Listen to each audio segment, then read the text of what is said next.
Siapa kau sebenarnya? Monster gila yang mengerikan? Atau si tenang yang penuh perhitungan? Ataukah kau hanyalah wadah malang bagi entitas abnormal level S? Ingatanmu masih sangat kabur saat ini. Kau dikawal ketat pasukan bersenjata dari rumah sakit jiwa menuju panti asuhan yang nampak terbengkalai. Akhirnya sampai juga. Pak Zhou mendekat dan menyapa kalian semua dengan aura dingin yang mencekam. Kalian semua hanyalah sampah kriminal atau makhluk aneh. Identitas selama kalian tidak lagi penting bagiku.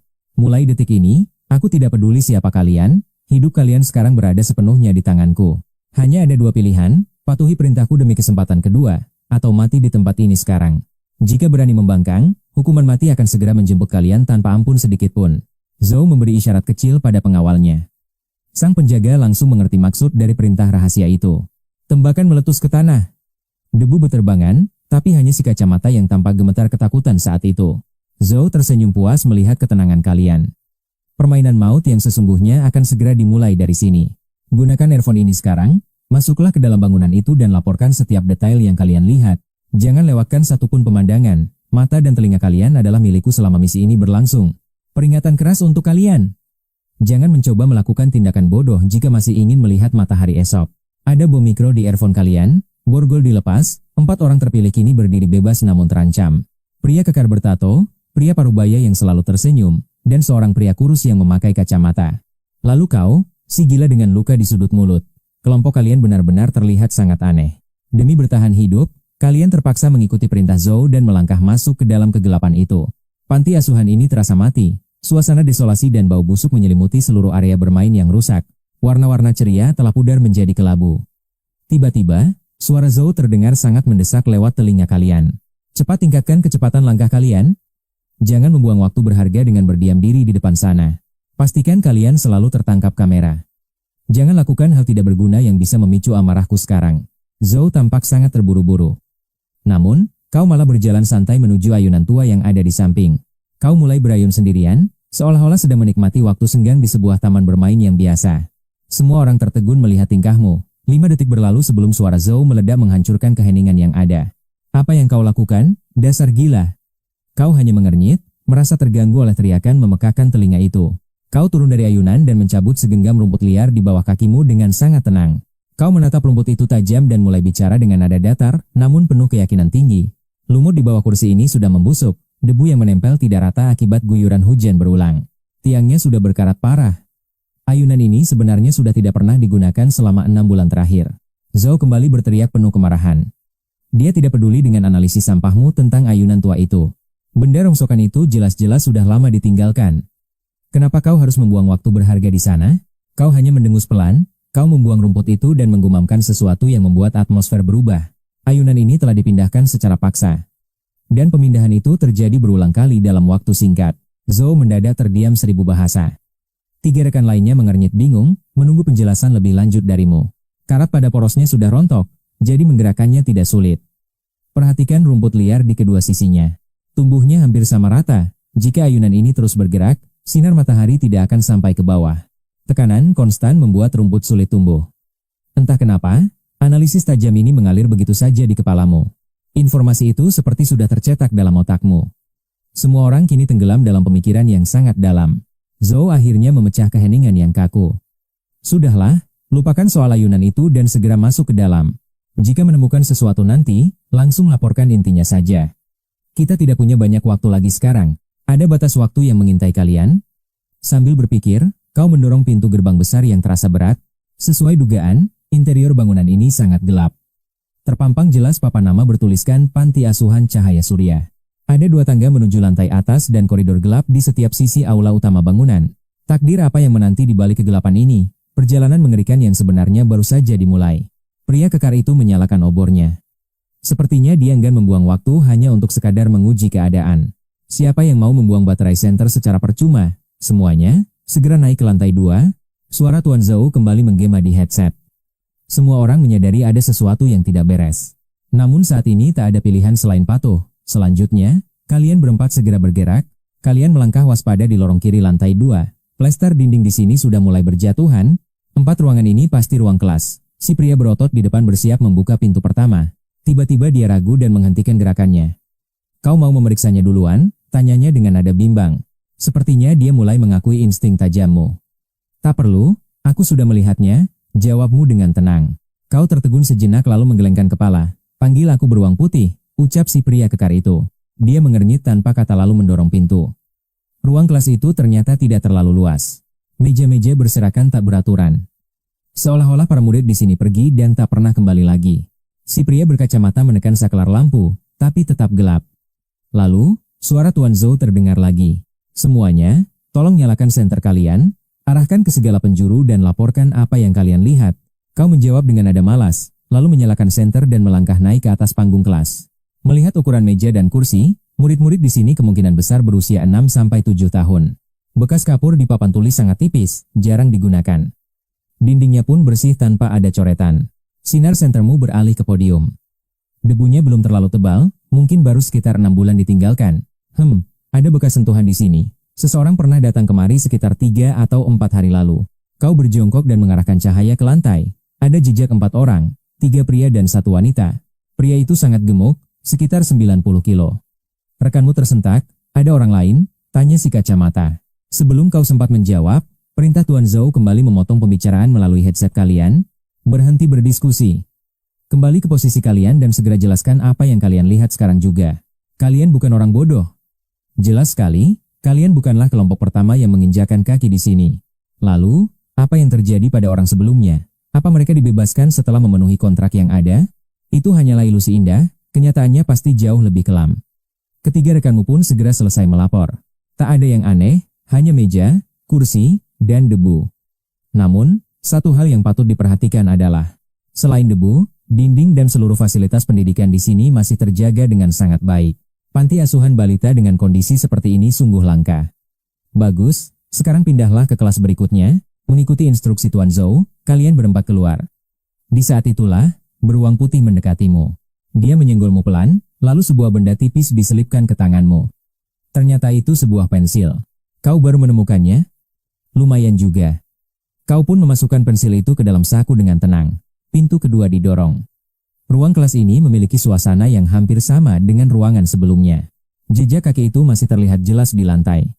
Kelompok misterius itu memang sempat berada di sini. Sekali lagi kalian diminta melapor. Namun kali ini, kau hanya memberikan jawaban singkat saja. Rekanmu pun tak menemukan hal spesial. Tanpa komentar, Tuan Zhou langsung menyuruh kalian ke kelas ketiga. Sepertinya kelompok sebelumnya juga melakukan hal serupa. Mereka benar-benar sudah tahu situasi di sini. Tapi pertanyaannya, mengapa mereka melakukan ini? Kenapa tidak memakai drone berkamera saja? Drone seharusnya bisa memantau lingkungan ini dengan mudah. Apakah misi ini memang hanya untuk manusia? Ataukah mereka memang sengaja mencari tumbal tak berguna seperti kalian? Tempat ini sungguh berbahaya. Entah itu monster atau roh jahat yang bersembunyi. Kenapa mereka tidak meledakkan tempat ini saja? Orang-orang di luar sana jelas punya kekuatan untuk meratakan gedung ini tanpa masalah sedikit pun. Otakmu berputar cepat sembari terus memberikan laporan palsu yang meyakinkan lewat headset kalian. Kau mencoba memancing informasi dari reaksi Tuan Zhou, sambil terus waspada, kau pun melangkah maju. Kau teringat ekspresi wajahmu sendiri, pasti terlihat sangat buruk. Tak terasa, kalian tiba di kelas keempat. Tanpa kalian sadari, langkah kaki membawa kalian berempat tiba di ruang kelas keempat. Di saat yang sama, kelompok sebelumnya datang siang hari. Tirai kelas ketiga menunjukkan tanda-tanda telah disingkap paksa. Liu selalu menemukan kekacauan di sini. Pria itu sengaja menyembunyikan sesuatu dari pandangan kita. Tatapannya menyimpan rahasia besar. Dia menutupi setiap jejak penting yang ditemukan dengan sengaja. Tuan Zhou tampak sangat kelelahan. Apa sebenarnya yang mengusik pikiran pria itu hingga cemas? Cahaya senja mulai memudar perlahan. Akankah teror dimulai setelah kegelapan benar-benar tiba nanti? Tiba-tiba, beruang putih mendekatimu. Dia bergerak sangat sunyi tanpa menarik perhatian sedikit pun. Secari kertas diselipkan padamu. Bertahanlah hingga malam, tulis pesan penuh misteri di dalamnya. Seolah malam, membawa jawaban rahasia. Langkahmu berlanjut penuh tanya menuju ruang kelas keempat. Ruangan ini jauh berbeda dari sebelumnya. Ukurannya jauh lebih luas dan terasa sangat mencekam. Meja panjang mendominasi isi ruangan. Tempat ini sepertinya pusat pertemuan penting di panti. Pemandangan ganjil terpampang di sana. Lantai aula dipenuhi oleh sisa-sisa lelehan lilin yang berserakan. Tirai-tirai tercabik di atas lantai. Meja panjang di ujung ruangan pun tampak terbalik berantakan. Suara Tuan Zhou meninggi seketika. Dia tampak sangat serius melihat pemandangan kacau di sana. Nyalakan semua senter. Jangan halangi kamera. Perintahnya terdengar sangat tegas dan dingin sekarang. Rasa kantuknya hilang tanpa bekas. Ceceran lilin membeku di seluruh permukaan meja kayu itu. Beruang putih menyadarinya dengan cepat. Kau meliriknya sekilas dengan penuh rasa curiga mendalam. Sepertinya sebuah rahasia telah terungkap. Tuan Zhou memerintahkan deskripsi detail di setiap sudut. Kelompok terakhir tak pernah sampai sini. Observasi mendalam mulai mengungkap fakta yang gelap. 6 bulan lalu di tempat ini, banyak orang berkumpul dalam kegelapan malam yang sunyi. Ritual misterius menggunakan lilin dilakukan. Hingga akhirnya, sebuah pertikaian hebat pecah seketika di sana.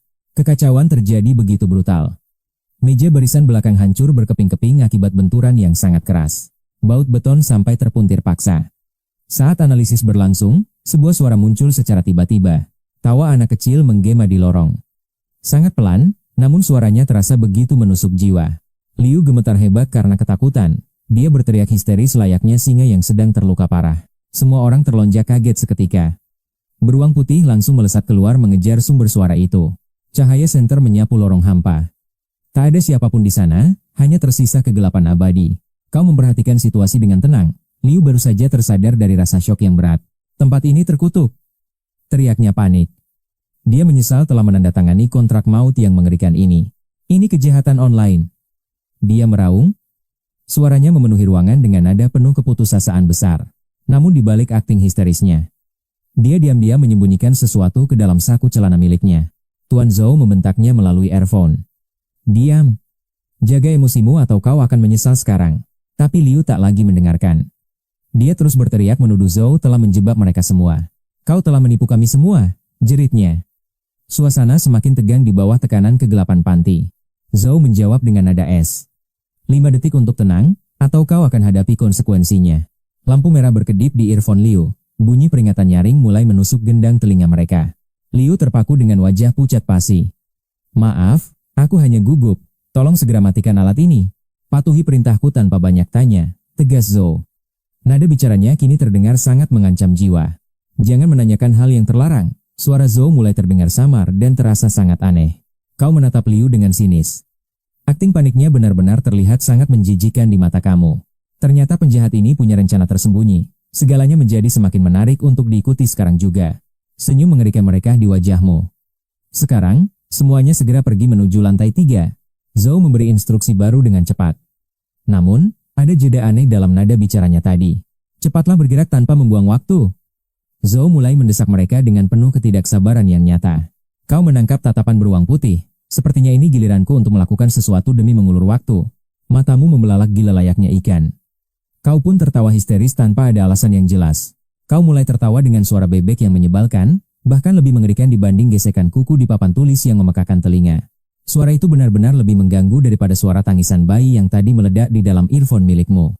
Tuan Zhou berteriak murka. Apalagi yang kau lakukan? Dasar orang gila. Seketika tawamu terhenti dan berubah menjadi sangat serius. Aku harus buang air besar. Ah. Eranganmu membuat suara Tuan Zhou mulai menyiratkan rasa sakit dan kejengkelan yang mendalam. Ini darurat, perutku sudah melilit dan terasa sangat sesak. Aku benar-benar tidak bisa menahannya lagi. Oh Tuhan, serumu dalam satu tarikan napas. Dan akhirnya, kau melepaskan teriakan yang sangat dramatis, seolah-olah akan ada sesuatu yang meledak keluar di detik berikutnya. Tuan Zhou tampak linglung sejenak mendengar kata-kata konyol itu. Lalu secara insting dia berseru, kau, cepat pergi sana. Namun saat dia mengira drama ini berakhir, kau berteriak marah, tidak ada kertas. Ucapan itu menghancurkan sisa-sisa kewarasan Tuan Zhou. Sisa rasionalitas Tuan Zhou lenyap seketika. Padahal dia adalah anggota organisasi misterius yang sangat kuat dan sangat ditakuti. Dia telah menyaksikan banyak adegan kejam, dan bisa menghabisi nyawa orang tanpa berkedip sedikit pun. Namun situasi ini sungguh berbeda. Dia tidak pernah menghadapi situasi sekonyol ini. Apa yang harus dilakukan jika seseorang ingin buang hajat tanpa adanya kertas pembersih? Tanpa kertas, urusan ini tidak akan pernah selesai. Keheningan yang sangat canggung pun mulai menyelimuti koridor yang gelap itu. Waktu seolah membeku. Aku tidak peduli bagaimana caramu menyelesaikannya, kau hanya punya 30 detik untuk membereskan masalah konyolmu. Atau aku akan meledakkan kepalamu sampai hancur. Ancam Tuan Zhou dengan nada gila yang penuh dengan amarah yang meluap-luap. Kalau begitu, aku pakai tangan saja lalu kuusap ke dinding. Gumamu pelan layaknya anak kecil yang baru saja melakukan kesalahan. Cepatlah, teriak Tuan Zhou murka, sementara suara di dalam earphone terdengar semakin kabur dan tidak jelas dari sebelumnya. Kau menatap keluar, kegelapan malam semakin pekat. Apakah sinyal komunikasinya akan benar-benar terputus saat malam tiba? Kau bertanya-tanya. Suara gemeretak terdengar di earphone, Lalu napas penuh amarah Tuan Zhou menghilang begitu saja tanpa jejak yang tersisa. Kau terkejut sejenak menyadari hal itu, lalu mulai berteriak kencang, "Ini dia, sudah keluar." Hahaha. Rasanya hangat di dalam celana, namun tidak ada suara apapun di earphone. Sepertinya sinyalnya memang sudah benar-benar terputus total. Sambil berpikir, kau melihat kamera di kerah baju yang lampunya sudah padam. Di luar panti asuhan, Tuan Zhou merenggut mikrofonnya. Dia berteriak murka, "Apa yang terjadi?" Seharusnya alat ini masih bertahan setidaknya setengah jam lagi, namun sinyalnya memang telah mati. Ada kejanggalan di dalam sana, jawab staf dengan sangat gugup. Tuan Zhou menatap bangunan panti asuhan yang terlihat sangat menyeramkan. Apakah tempat ini sudah terisolasi lebih awal? Di saat yang sama, sosok beruang putih pun mulai menyadari situasi yang sebenarnya. Dia langsung angkat bicara dengan tegas, "Sinyal di dalam gedung ini sekarang sudah benar-benar terputus sepenuhnya dari dunia luar. Tapi jangan lepaskan earphone itu. Siapa tahu perangkat peledaknya memiliki sensor pendeteksi tekanan yang sangat sensitif." Seolah ingin membuktikan ucapannya, dia meremukkan kamera di kerah bajunya hingga hancur menjadi tumpukan besi tua yang tidak berguna. Kau tersenyum puas melihat tindakannya. Beruang putih hanya memiringkan kepalanya, seolah sedang memikirkan sesuatu yang sangat penting bagi mereka. "Aku tidak menyangka dia akan memilihku juga." "Mungkin kau terlalu berlebihan hingga mereka curiga," ucapmu sambil menggaruk kepala. Kalian berdua bertukar kata-kata aneh. Sementara dia hanya menunduk diam sambil menatap lantai dengan tatapan yang sangat kosong. Kamera di tangannya tampak mencurigakan. Jelas sekali dia memahami arah pembicaraan rahasia kalian. Dia kemudian berseru dengan wajah bingung. "Apa yang kalian bicarakan?" tanyanya. Kau tertawa mengejek, "Teruslah berakting, dasar tukang sandiwara. Aku tahu taktik licikmu itu. Sejak staf membawakan earphone itu, kau sudah tahu bahwa mereka tidak akan membiarkan kalian berempat masuk tanpa pengawasan ketat. Sama seperti di sekolah yang selalu memiliki murid pengadu, di sini pun pasti ada pengkhianat yang melaporkan segalanya kepada atasan. Jadi, pasti ada satu orang di antara kalian berempat yang terpilih menjadi murid teladan untuk mengawasi ketiga orang lainnya. Lalu imbalan apa yang didapat murid teladan itu? Mungkin jaminan kebebasan, tumpukan uang, atau berbagai godaan menggiurkan lainnya. Semua itu adalah keuntungan yang hanya bisa dinikmati setelah berhasil meninggalkan panti asuhan terkutuk ini dalam keadaan hidup. Meski alasan pemilihan beruang putih masih misteri, informasi bahwa sinyal akan terputus saat malam tiba sangatlah berharga sekarang. Informasi ini sangat berguna bagi rencana kalian. Sekarang, kalian akhirnya terbebas dari ancaman bom kendali jarak jauh yang mematikan. Apa langkah selanjutnya? Keluar dan tertangkap, menunggu hingga pagi tiba, ataukah mencoba melarikan diri dengan cara yang nekat? Menghancurkan jendela dan kabur? Tidak ada yang berani bicara, sepertinya semua orang sedang menimbang risiko dari pilihan sulit ini. Kau melangkah maju dengan tangan di saku dan mendekati Lois. "Hei kawan, earphone ini sudah kehilangan sinyal sepenuhnya sekarang. Mereka tidak bisa mendengar apapun, jadi tidak perlu berpura-pura lagi, kan?" Lois menatapmu dengan pandangan yang sangat kosong. Tanpa banyak kata, kau mengulurkan tangan layaknya anak yang meminta uang saku. "Cepat keluarkan barang itu, berikan padaku sekarang." Lois masih tampak kebingungan dan bertanya apa maumu.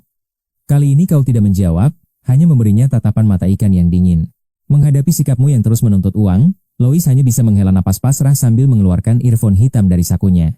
Terdapat tonjolan panjang pada alat itu, sebuah konektor khusus untuk helm anti huru-hara. Gerard Leon dan Ors Blanc seketika menegang. Keduanya mengernyitkan dahi dalam-dalam.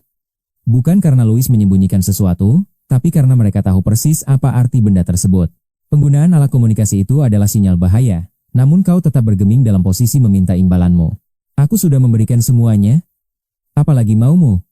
Bentak Lois yang mulai kehilangan kesabaran karena ulahmu. Menyadari tak ada gunanya lagi bersembunyi, dia menatapmu tajam dan mengeluarkan sebuah selop kecil dari saku jaketnya. Keduanya kembali terheran-heran. Munculnya sepasang alas kaki rumah di tengah kelas seperti ini benar-benar terasa ganjil dan tidak masuk akal. Yang lebih membingungkan adalah bagaimana bocah ini bisa menyembunyikan begitu banyak barang, namun, ekspresimu tetap tidak berubah sedikitpun. Bahkan Gerard Leon yang biasanya bersikap tenang pun tak tahan untuk bertanya, "Apakah masih ada barang lainnya?" Dengan raut wajah putus asa di bawah tatapan semua orang, Louis tiba-tiba mengeluarkan sebuah buku harian entah dari mana. "Kau ini sebenarnya pemulung atau apa?" Semua orang sontak meluapkan kekesalan mereka melihat rentetan benda aneh tersebut. Earphone itu jelas perlengkapan standar para penjaga. Jika benda itu ada di sini, berarti mereka sudah menyisir tempat ini sebelumnya. Namun, apa yang bisa menghancurkan mikrofon sekuat itu hingga menembus helm pelindung? Terlebih, tak ada jejak pertempuran di sepanjang jalan. Masalah selop itu lebih mudah dijelaskan. Asrama dan gedung sekolah ini terhubung. Pasti telah terjadi sesuatu yang mengerikan di sana. Hal itu membuat anak ini lari tunggang langgang karena panik hingga tak sempat mengganti alas kakinya. Sekarang, buku harian terakhir ini, Kau menatap Louis dengan pandangan dingin, dan bertanya di mana dia menemukannya. Di meja baris pertama, jawabnya lesu. Ekspresinya tampak seperti orang yang sudah kehilangan harapan hidup, namun dia tetap melangkah mendekat saat kau mulai membuka buku itu. 15 Desember. Kaki anak itu mulai membusuk. Dia terus menangis dan memohon ampun pada Tuan Son dengan sangat pilu. Namun Tuan Son seolah tak memiliki belas kasihan. Hukuman kejam itu terus berlanjut tanpa ada tanda-tanda akan berhenti. Besok dia harus kembali berdiri tanpa alas kaki di atas salju yang membeku. Meski dia memecahkan cermin, itu bukanlah sebuah kesengajaan. Tak ada yang berani mempertanyakan hukuman sang guru. 22 Desember, kami semua sudah memperingatkan Xiaoming berkali-kali. Jangan pernah berdiri di dekat jendela setelah lampu dipadamkan. Jika tertangkap, maka habislah riwayatmu di tempat terkutuk ini. Tapi Xiaoming keras kepala. Dia terus menatap ke arah perosotan di halaman bermain dengan pandangan yang kosong dan mengerikan. 4 Januari. Dia dipanggil lagi ke ruang kepala sekolah. Saat kembali, seluruh kancing bajunya telah dirampas paksa dengan kasar. Namun anehnya, dia mendapatkan surat permohonan maaf. 3 surat berarti 3 kesempatan untuk melakukan kesalahan tanpa perlu dihukum lagi. Hebat sekali, aku juga ingin dipanggil ke sana, tulisnya. 10 Januari, Tuhan, ayunan itu tiba-tiba bergerak sendiri dengan liar. Aku tahu itu perbuatan Xiaoming. 17 Januari, guru-guru sangat murka dan melemparkannya ke dalam sel isolasi yang gelap. Mereka mengutuknya sebagai iblis, tapi aku bisa merasakan ketakutan yang hebat dari mereka. 25 Januari, Xiaoming akhirnya keluar. Apakah salah satu dari mereka adalah Tuan Zhao? 27 Januari, dia menyerang dan melukai mata Nenek N dengan sangat kejam. 30 Januari. Xiaoming makin tak terkendali dan penuh kemarahan. Kita harus segera menemukan cara untuk melarikan diri dari sini. Beruntung, kami akhirnya tahu apa yang dia takuti. Catatan itu berakhir di sana, dan kalian berempat mulai menyadari kebenarannya. Tempat ini rupanya panti asuhan yang sangat kelam. Tampaknya anak bernama Xiaoming itu tiba-tiba mendapatkan kekuatan supernatural yang luar biasa. Sebuah serangan balik dari entitas berkekuatan gaib. Ternyata hal-hal gila seperti itu benar-benar eksis di dunia yang kejam ini. Mudah ditebak apa yang dilakukan orang-orang di luar sana. Ors Blanc mengernyitkan dahi setelah membaca tuntas buku harian yang mengerikan itu. Sebagai tentara bayaran, kelompokku sering bersinggungan dengan orang-orang khusus. Aku pernah mendengar tentang keberadaan mereka. Ada organisasi rahasia yang khusus menangani fenomena supernatural seperti Xiaoming. Dan sepertinya, orang-orang di luar adalah anggota mereka. Kita semua kemungkinan besar dianggap sebagai kelinci percobaan bagi mereka. Louis mengangguk setuju setelah mendengar penjelasan Ors Blanc. Dia teringat saat meretas database penting. Banyak kasus ganjil dan tak terpecahkan yang sengaja ditutup-tutupi oleh pihak berwenang. Kasus-kasus itu akhirnya ditandai untuk ditangani oleh unit khusus. Lalu berkasnya dilenyapkan seolah-olah kejadian itu tidak pernah ada. Dulu aku hanya berasumsi tentang adanya fenomena supernatural dan organisasi misterius yang bergerak di balik bayang-bayang dunia. Aku sama sekali tidak menyangka bahwa semua teori gila itu benar-benar nyata dan ada tepat di hadapanku saat ini. Wajah Gerard Lyon pun berubah menjadi sangat serius. Detik berikutnya, ketiganya serentak menolehkan pandangan mereka ke arahmu. Walau kau terlihat seperti orang gila, mereka yakin kau memiliki rencana tersembunyi. Namun, saat mereka menoleh, mereka justru dibuat syok. Kau ternyata sedang asyik mengunyah batang lilin. Merasakannya dengan saksama, lalu menelannya bulat-bulat tanpa rasa bersalah sedikit pun. Mata mereka berkedut melihat tingkah ajaibmu. Di tengah situasi hidup dan mati ini, kau justru melakukan hal yang tak masuk akal.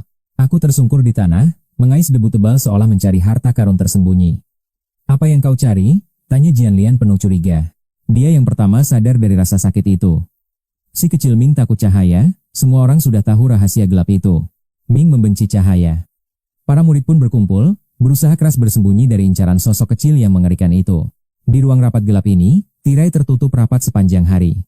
Saat malam tiba, lilin dinyalakan untuk mengusir kegelapan. Namun, sedang apa kau dengan lilin dan debu itu? Tanya Liu Yi, suaranya bergetar penuh rasa was-was yang mendalam.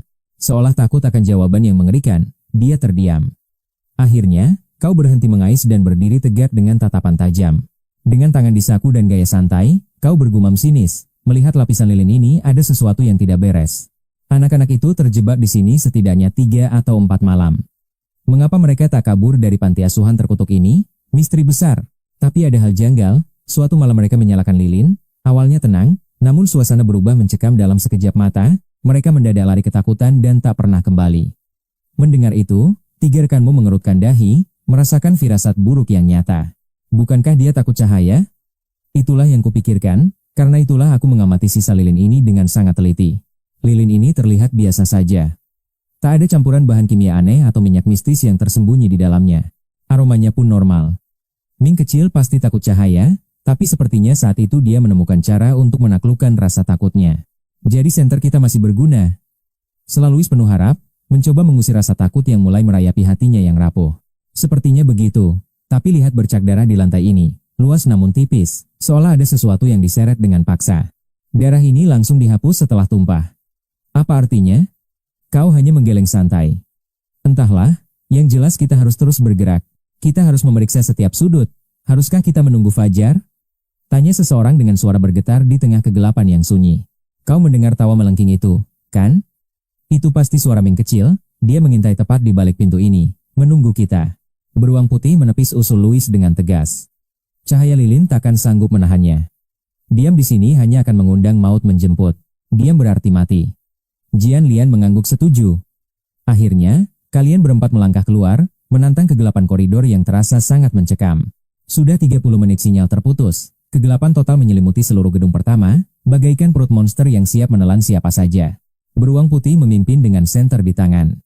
Kalian bertiga mengekor di belakang, menyisir lorong gelap menuju sisi gedung yang lain. Arsitekturnya identik. Ada 4 ruang kelas berderet. 3 kelas pertama kosong melompong, hanya menyisakan sunyi yang membuat bulu kuduk berdiri. Tak ada yang aneh di sana. Namun, saat mencapai ruang kelas keempat, aura di sekitar mendadak berubah menjadi sangat berat. Beruang putih mendekati pintu itu. Tiba-tiba dia gemetar hebat, seolah melihat kengerian yang melampaui akal sehat manusia. Dia mundur teratur dengan wajah pucat, lalu membanting pintu itu keras-keras. Semua orang tersentak kaget oleh reaksinya yang sangat mendadak.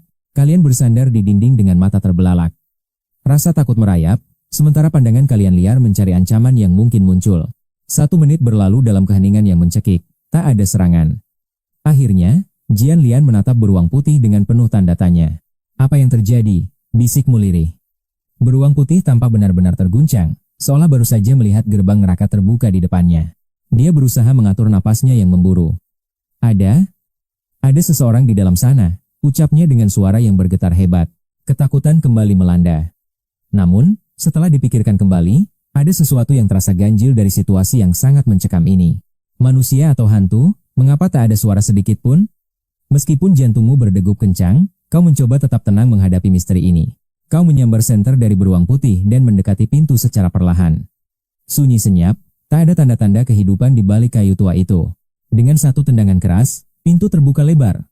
Kau merangsek masuk dengan senter tergenggam erat bagaikan pedang yang siap menebas kegelapan.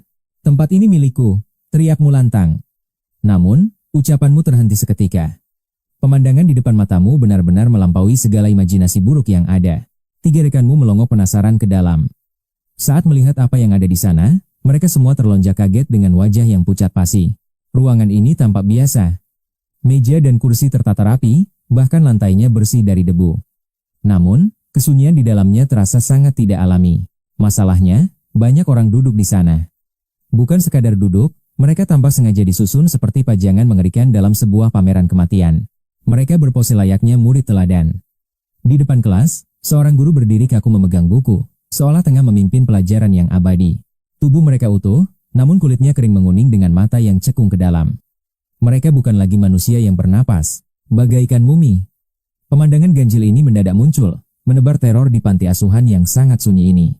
Beruang putih tak sanggup berteriak.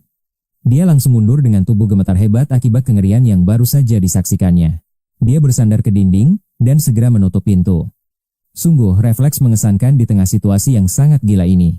3 orang di luar masuk dengan tubuh gemetar. Kecemasan memuncak, merayapi setiap inci saraf mereka yang mulai kehilangan kendali. Tapi kau justru bersemangat bagai anak kecil di taman hiburan, mulai menggeledah dan berlarian ke sana kemari tanpa rasa takut. Gerard Leon meneguk ludah dalam-dalam. Kenapa pria ini terlihat begitu bersemangat? Perasaan tak enak mulai menyelimutinya. Secepat kilat, kau sudah melesat di antara barisan meja kelas.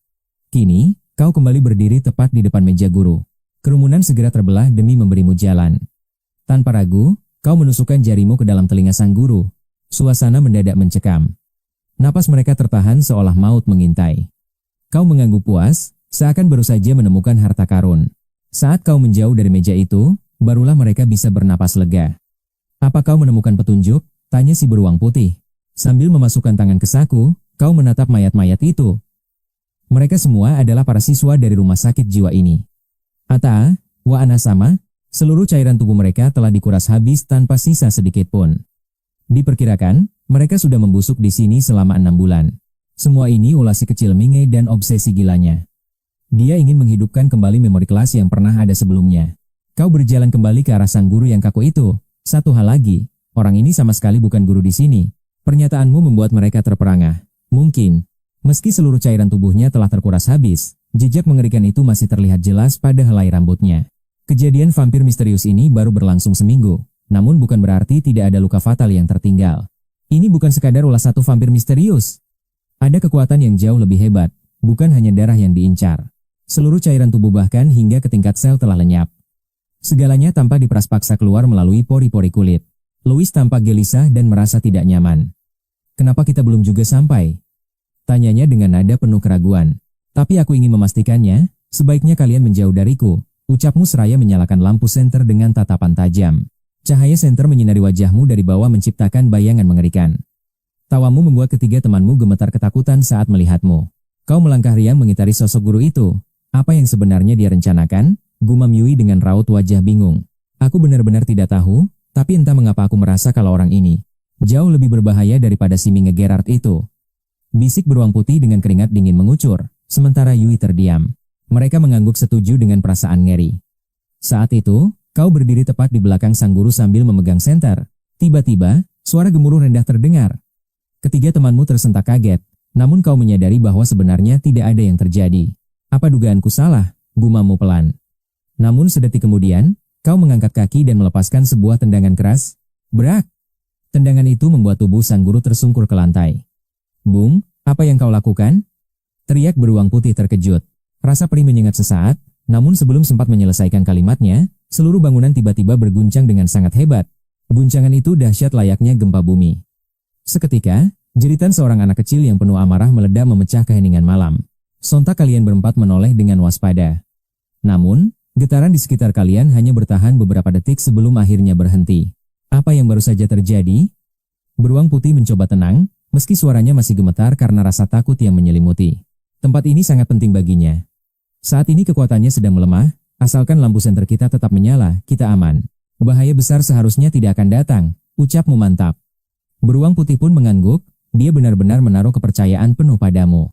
Gerard Alliance benar-benar kebingungan. Apa yang sebenarnya telah kau lakukan tadi? Setelah paniknya reda, ia bertanya cepat. Kisahnya panjang, ayo turun dulu. Masih ada misteri yang harus kupecahkan, ucapmu santai. Mungkin dengan kita berempat, kita bisa melenyapkan Xiaomi selamanya.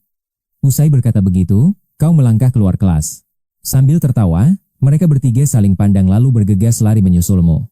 Kalian tiba di lantai dasar. Senter milik beruang putih sudah mati total. Kau nyalakan sentermu sendiri, menyuruh mereka lari meski harus tersandung mengejarmu. Layaknya belanja di mall, kau pun mendobrak pintu kelas di lantai 1. Tidak ada di sini, kau melesat ke pintu lain dengan kecepatan luar biasa. Kau menyisir satu sisi koridor dengan kilat lalu pindah ke sisi seberang. Kau jelas mencari sesuatu. Mereka hanya bisa mengekor bingung di koridor seperti anak itik. Akhirnya pintu terbuka. Ketemu. Ketiganya mengintip ke dalam ruangan itu. Mereka paham sekarang. Kau mencari jasad yang berserakan memenuhi seisi kelas tersebut, menatap gunungan mayat itu, senyummu mereka penuh kegilaan yang sangat mengerikan. Kau mengais tumpukan jasad bak bocah mencari mainan sambil sesekali tertawa dan ketiga orang di luar terpaku melihat aksimu. Atmosfer mencekam membuat bulu kuduk mereka berdiri tegak. Haruskah kita membantunya? Tanya Gerard gemetar. Louis menelan ludah. Mungkin lebih baik jangan. Sepertinya dia sedang bersenang-senang, bisik beruang putih. Kita tidak boleh merusak suasana ini. Dia di pihak kita, kan? Dua lainnya hanya menatap kosong, berharap itu benar adanya. Akhirnya kau keluar dengan tangan di saku. Wajahmu memancarkan kepuasan atas apa yang terjadi. Mencoba menutupi kecemasan di suaranya, secara naluriah, kau menjilat bibirmu sendiri. Semuanya sudah jelas, ucapmu lelah, kau duduk di lantai setelah menguras seluruh tenaga. Kau mulai menceritakan situasi gila ini. Aura di panti asuhan ini memang sangat mengerikan. Seorang anak bernama Xiaoming tiba-tiba bangkit. Dia mendapatkan kekuatan supernatural yang luar biasa. Kekuatan pertamanya adalah telekinesis murni. Awalnya hanya benda kecil, lalu merambah ke manusia. Jenis kedua jauh lebih mengerikan, dia mampu menyerap seluruh cairan tubuh manusia. Cairan itu menjadi sumber energi utamanya, kekuatan untuk menggerakkan benda dari jarak jauh. Namun, ada satu kelemahan yang sangat fatal, kekuatan ini akan lenyap di bawah sinar cahaya. Dia tidak boleh terpapar cahaya sedikit pun, bahkan area jangkauan kekuatannya harus gelap gulita. Itulah alasan mengapa semua jendela di sini telah ditutup rapat menggunakan papan kayu. Orang-orang di luar itu bukan orang sembarangan, mereka agen khusus penanganan fenomena anomali. 2 minggu lalu mereka mencium keganjilan ini, dan langsung datang untuk menghentikan sang monster. Tim pasukan bersenjata pertama merangsek masuk, mereka mengira misi ini akan berjalan mudah.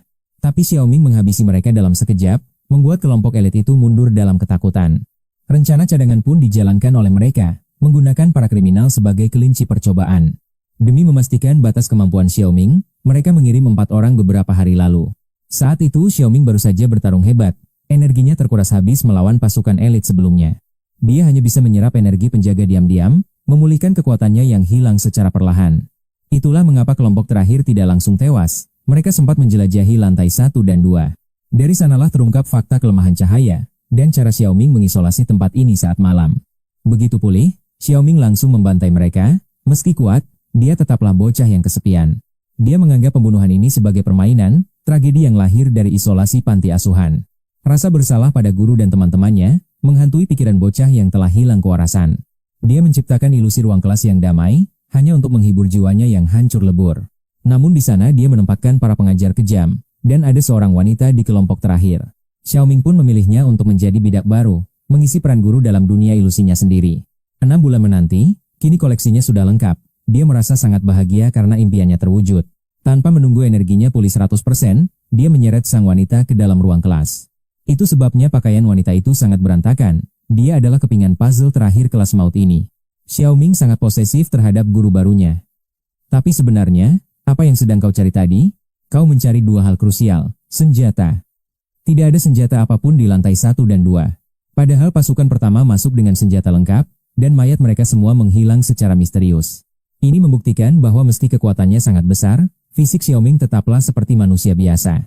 Dia sangat takut pada terjangan peluru panas, dan proses penyerapan energinya pun butuh waktu. Saat ini dia berada di titik terlemahnya. Jika tidak, dia sudah menghancurkan kita sejak awal. Dia bisa saja menghancurkan kita dengan puluhan meja, senjata dan si bocah pasti ada di lantai 3. Mendengar analisis tajam itu, beruang putih mengangguk. Mereka kini paham betapa berbahayanya situasi ini. Walau semua ini hanyalah sebuah spekulasi belaka, namun penjelasanmu sangat logis dan bisa diterima. Beruang putih segera menyuarakan dukungannya. Besar kemungkinan apa yang kau katakan benar adanya. Ayo segera bergerak dan habisi bocah itu. Sebelum dia memangsa sisa korban yang ada, begitu kekuatannya pulih, segalanya akan menjadi jauh lebih kacau. Seru Louis dengan nada penuh gairah. Terlihat secercah harapan di matanya. Namun waspadalah, meski dia hanya seorang bocah, ancamannya tetaplah nyata. Dia harus tetap dalam pengawasan senjata. Kita bahkan belum bisa memastikan sejauh mana level kekuatannya bangkit. Mendekat tanpa rencana hanya akan mengantar nyawa, tegas si beruang putih yang langsung menolak mentah-mentah ide Liu Jiar. Ayo keluar sekarang dan jelaskan situasinya pada kelompok di luar, mereka pasti akan menepati janji itu, namun yang lain menatapnya seolah dia sudah gila. Mana mungkin mereka akan melepaskan kita begitu saja?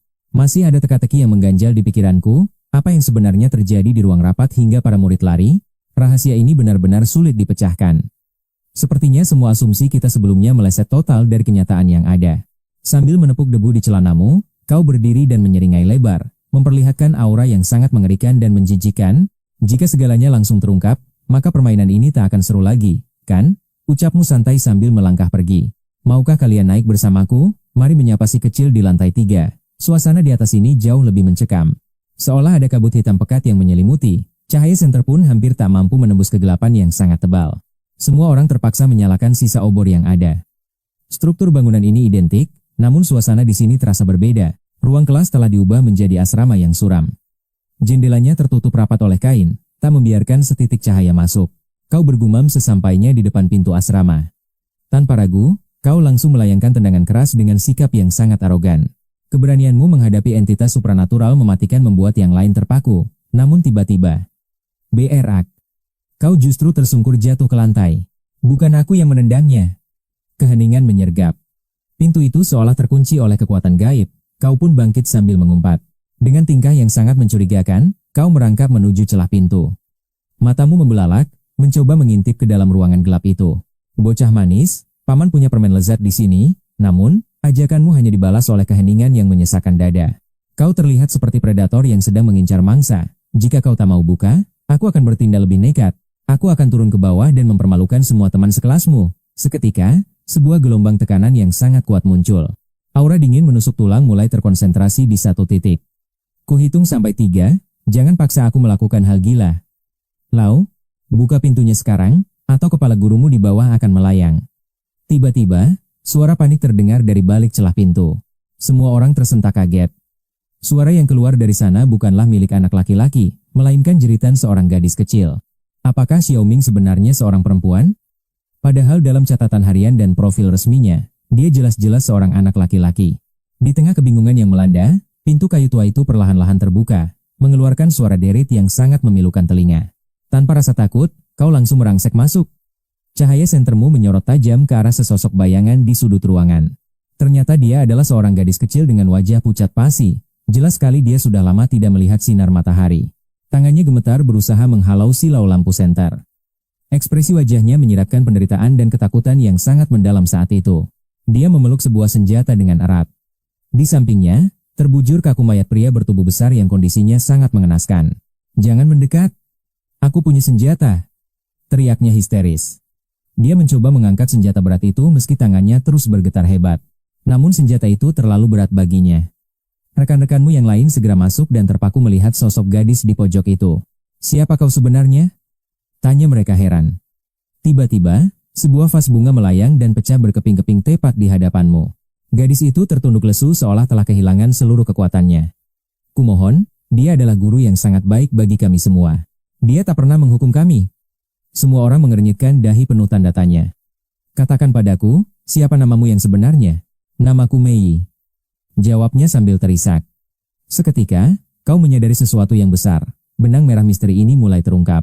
Kau telah memanipulasi Xiaomi, membuatnya percaya bahwa dia memiliki kekuatan gaib. Padahal sebenarnya, kaulah dalang di balik semuanya. Mei menggelengkan kepala dengan kuat. "Dialah yang ingin menolongku. Dia berjanji akan membawa kami semua pergi dari sini." Tatapan matanya mendadak redup dan penuh kesedihan. Sepertinya ada sesuatu yang telah mengubah kepribadian anak laki-laki itu sepenuhnya. Dia berubah menjadi kejam seperti guru-guru lama. Dia bahkan tega melukai mata Xiaoming tanpa ada rasa belas kasihan. Mei menutupi wajahnya dengan tangan dan mulai menangis sesenggukan. "Mengapa? Mengapa kau tidak mencoba menghentikan kegilaannya itu sejak awal? Dia memaksaku berpura-pura menjadi bonekanya. Dia telah membohongi semua orang," teriak Mei dengan suara serak yang penuh amarah. "Saat itu aku sangat ketakutan hingga pikiranku kosong. Ketika aku tersadar, segalanya sudah hancur berantakan seperti ini sekarang. Tenanglah, kami akan membawamu keluar." Namun Mei menolak keras. "Tidak, kami semua harus tetap berada di tempat ini." Beberapa hari yang lalu, datang seorang guru cantik yang sangat lembut. Kami semua sangat mencintainya, dan ingin terus bersamanya. Saat mengatakan itu, matanya yang sembab menyiratkan secercah kebahagiaan murni layaknya seorang anak kecil. Kau mendongak untuk mencari mereka, namun semuanya telah lenyap, menyisakan Maisy yang terpaku dalam keterkejutan. Binar di matanya redup, digantikan gelombang kesepian yang menyesakan. "Tidak, mereka semua masih ada di sini. Mereka sedang belajar, bahkan guru memujiku kemarin," ucapnya dengan senyum tipis yang masih tersisa. Namun matanya telah tenggelam dalam air mata. Kau mengabaikan duka itu dan bertanya, "Siapa namanya?" Nada bicaramu sangat dingin hingga Maisy tiba-tiba terdiam dengan tatapan mata yang kosong tak bernyawa. Kau bahkan belum sempat memberinya nama, bukan? Kau hanya menciptakan ilusi demi menghibur jiwamu sendiri. Demi menjaga hayalan itu, kau rela merenggut lebih banyak nyawa. Seketika, api kegilaan di matanya meredup. Dia menutup telinga rapat-rapat saat kewarasannya mulai terkikis, namun kau tak membiarkannya lepas begitu saja. Kau terus memojokkannya, melangkah mendekat sambil menunjuk senjata maut yang ada di genggamannya itu. "Lihatlah mayat di sampingmu, kau telah membantainya. Perhatikan ruangan ini, tak ada setitik pun cahaya." Kau takut keluar dan memilih mengunci diri dalam imajinasi tanpa guru ataupun teman-teman sekolah. Maisy terisak hebat, air matanya mengalir deras di sela jari, sungguh memilukan melihat anak kecil menangis sedalam itu. Kau berlutut di sisi Maisy, mengusap rambutnya lembut sambil tersenyum seolah-olah tindakannya bukanlah sebuah dosa besar. Maisy tertegun, menatapmu dengan linglung. Dia bingung melihat senyummu yang tulus tanpa ada rasa jijik sedikit pun. Melihat reaksinya, kau tahu rencana ini berhasil. Kau pun duduk santai di lantai yang dingin itu. "Toh, apa masalahnya?" Maisy ternganga seolah baru saja mendengar sebuah filosofi yang sangat mengerikan dan tak masuk akal. "Manusia, kan? Mereka tak beda jauh dengan domba atau tikus laboratorium yang siap dikorbankan kapan saja. Kau mengatakannya seperti obrolan santai. Aku sudah membunuh banyak orang," gumamnya sembari menundukkan kepala dalam-dalam. Tatapannya menjadi sangat kelam. "Bagi mereka, Nyawa hanyalah angka, apalagi bagi anak-anak seperti kalian. Kalian layaknya anak kucing atau anjing kecil yang menangis terseduh-seduh saat menghadapi kenyataan pahit. Saat dia berkata akan mengajakmu makan steak, dia tampak sangat bersemangat hingga Maisy benar-benar terdiam membisu. Kenapa? Maisy menggelengkan kepala, di usianya, mustahil baginya untuk memahami pemikiran yang begitu gelap dan bengis. Kucing dan anjing itu lucu, jadi kita menyayanginya, kita tak akan berani menyakiti sesuatu yang menggemaskan. Namun saat melihat serangga, kita ingin membasminya, begitulah cara manusia menentukan nilai kehidupan sesuai selera. Jika standar baik dan buruk ditentukan secara egois, lantas apalagi yang masih mengganggu pikiranmu sekarang? Tapi aku bicara tentang membunuh manusia. Meski Maisy masih kecil, dia tak akan tertipu oleh logika sesatmu. Setidaknya dia berhenti menangis. Kau tampak terkejut, lalu menunjuk ke arah pria bertubuh besar di samping. Dia hanyalah seorang kriminal. Apa kau tahu berapa banyak nyawa yang telah dia habisi dengan kejam? Berapa banyak polisi yang dikerahkan untuk menangkapnya? Tapi lihatlah, gadis kecil sepertimu sanggup mengakhirinya dengan mudah. Keluarga dari korban-korban pria ini pasti ingin berterima kasih padamu karena telah membalaskan dendam mereka. Mungkin mereka akan memberimu penghargaan sebagai pembasmi penjahat. Maisy terdiam, namun dia teringat akan teman-temannya. Pikiran itu membuat Maisy ingin menangis lagi. Kau segera menyela, apa hubungannya denganmu? Itu semua ulah Xiaomi. Dia memanipulasimu dan kau hanyalah korban. Kau kemudian menyambar senjata di depan Maisy dan terus menghasutnya. Apakah senjata ini yang salah? Tentu tidak, yang bersalah adalah orang yang menarik pelatuknya, bukan? Setelah kesalahan besar Xiaomi, kau justru menanggung beban rasa bersalahnya. Kau bahkan bersusah payah membangun ruangan ini. Kau sedang mencoba menebus dosanya, dan itu adalah sebuah tindakan yang sangat mulia serta suci. Maisy tampak kebingungan dengan penjelasanmu, namun dia hanya bisa mengangguk pelan seolah mulai terpengaruh kata-katamu. 3 orang di samping mulai berkeringat dingin. Mereka merasa kau sedang melakukan sesuatu yang sangat jahat. Beruang putih kecil itu berbisik ngeri, sementara Jiarong juga mengangguk dengan tubuh yang gemetar ketakutan. Jika saja aku punya kemampuan sepertinya dulu, saat itu, kau terlihat sedang mengacungkan senjata dengan liar. Abaikan saja para penjaga itu, mereka memang dilatih untuk ini. Kau jauh lebih baik karena mencoba menebus kesalahan. Dibandingkan mereka, kau sangat baik hati. Ini hanyalah bentuk pertahanan diri, bukan? Mereka bertiga hanya menonton. Kau menggunakan sofisme untuk mencuci otak gadis kecil itu. Berkali-kali aku ingin berlari untuk menghentikanmu. Aku sudah tidak tahan lagi. Dia tak sanggup melihatnya, lalu berbalik dan segera meninggalkan ruangan itu. Mereka pergi dengan canggung, meninggalkanmu yang terus bicara sendirian. 3 orang di luar menunggu dengan cemas. Tiba-tiba, suara tawa Maisy pecah dari dalam ruangan, membelah keheningan malam yang mencekam. Dari tangisan menjadi tawa histeris. Apa sebenarnya yang sedang dilakukan pria gila itu di dalam sana? Atau kita panggil saja penjaga agar mereka menangkapnya? Seru Jar dengan nada penuh kepanikan. Leo dan beruang putih tanpa berpikir keras mempertimbangkan ide itu. Tak lama kemudian, sosokmu pun muncul. Kau keluar sambil menggandeng tangan Maisy. Meski matanya sembab, aura kegelapan dalam dirinya mulai mereda. Ketiganya ternganga tak percaya. Jika ini sebuah novel, rencana gila ini pasti jadi plot twist terbaik. Ketegangan mencapai puncaknya di titik ini. Mereka hanya bisa tertawa miris menyaksikan kegilaan yang terjadi. Sementara itu, Tuan Zhou duduk di kantor daruratnya tepat di luar panti asuhan dengan gelisah. Ia menatap dokumen medismu dengan dahi berkerut. Skizofrenia? Catatan kesehatan yang sungguh mengerikan bagi manusia? Gangguan bipolar hingga delusi akut yang persisten. Bahkan pernah ada insiden penyerangan brutal yang dilakukannya. Sulit membayangkan begitu banyak penyakit mental berkumpul dalam satu orang. Kau benar-benar sosok yang sangat berbahaya. Namun, bukan itu yang dikhawatirkan Tuan Zhou. Matanya terpaku pada fotomu yang terselip di dalam map. Tatapanmu di foto itu tampak kosong dan hilang, seolah-olah jiwamu telah lenyap entah kemana. Tatapan ini tidak wajar, gumamnya pelan, teringat kembali pada kejadian misterius saat senja kala itu. Penampilanmu yang liar dan tawa melengking itu mengingatkannya pada sesuatu yang seharusnya mustahil terjadi. Tiba-tiba, sirene peringatan di seluruh pangkalan darurat meraung keras, memecah kesunyian malam dengan mengerikan. Lampu darurat merah berkedip cepat. Tuan Zhou langsung berlari keluar kantor untuk memeriksa keadaan. Lapor. Reaksi anomali tingkat tinggi terdeteksi. Mereka telah keluar dan ingin menemui Anda sekarang juga. Tuan Zhou bergegas maju. Pintu panti asuhan terbuka, memperlihatkan seorang gadis kecil yang berdiri mematung. Dan di balik bayangan, kau berdiri sambil mengacungkan senapan serbu standar ke arah mereka semua.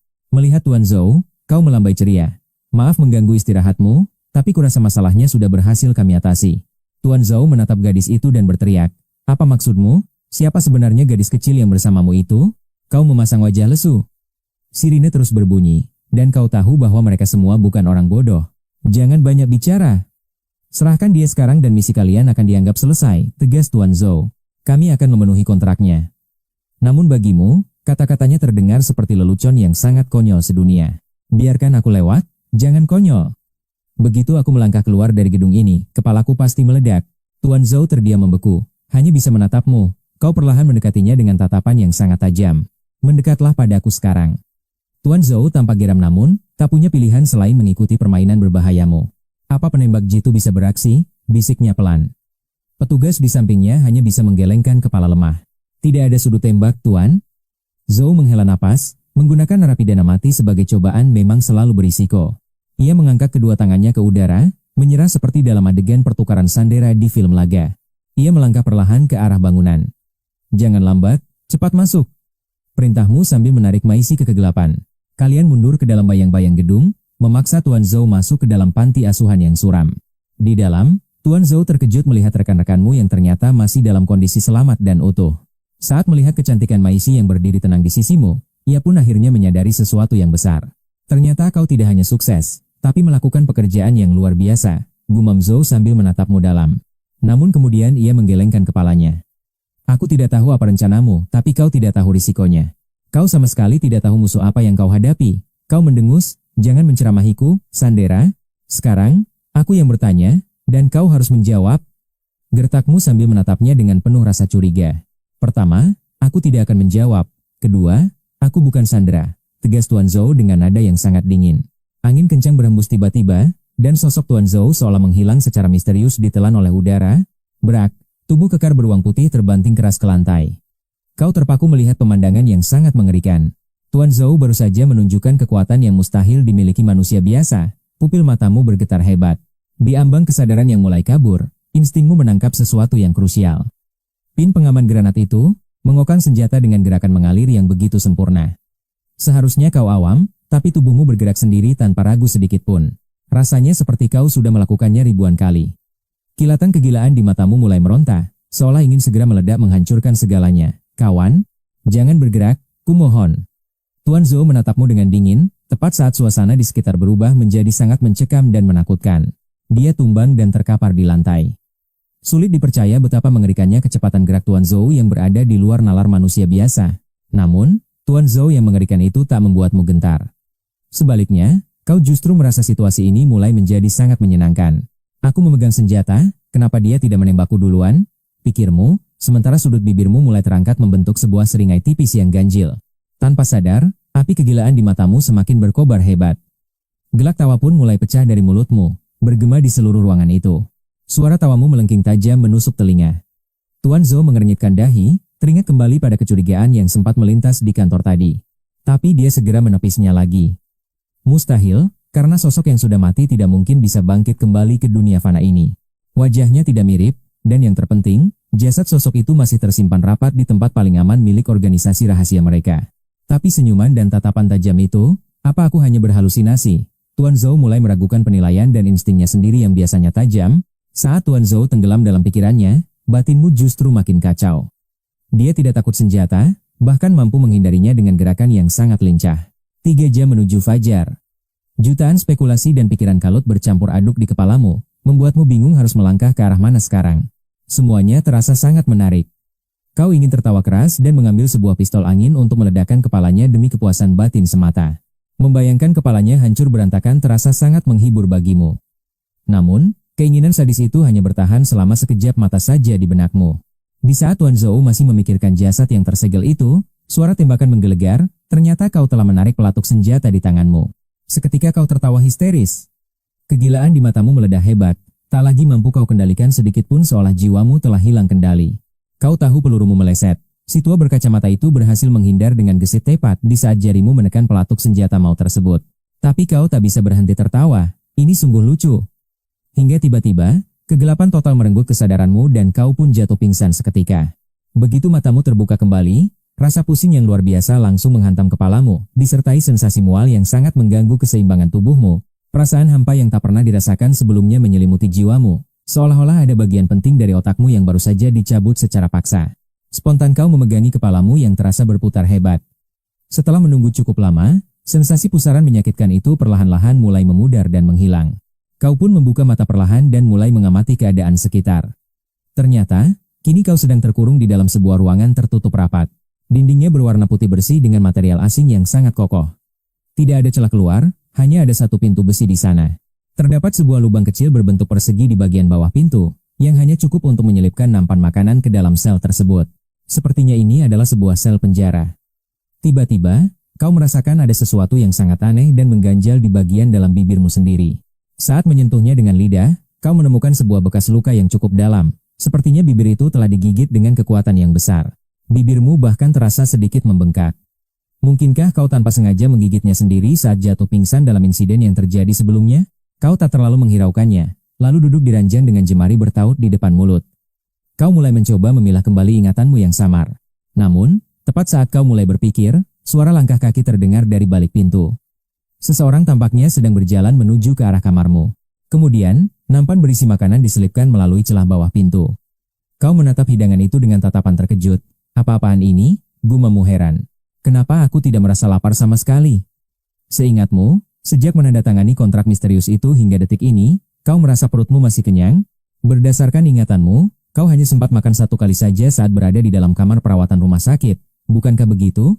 Kemarin di panti asuhan, aku jelas-jelas merasa sangat kelaparan. Ini aneh, sepertinya ada satu kepingan ingatan yang hilang dari kepalaku.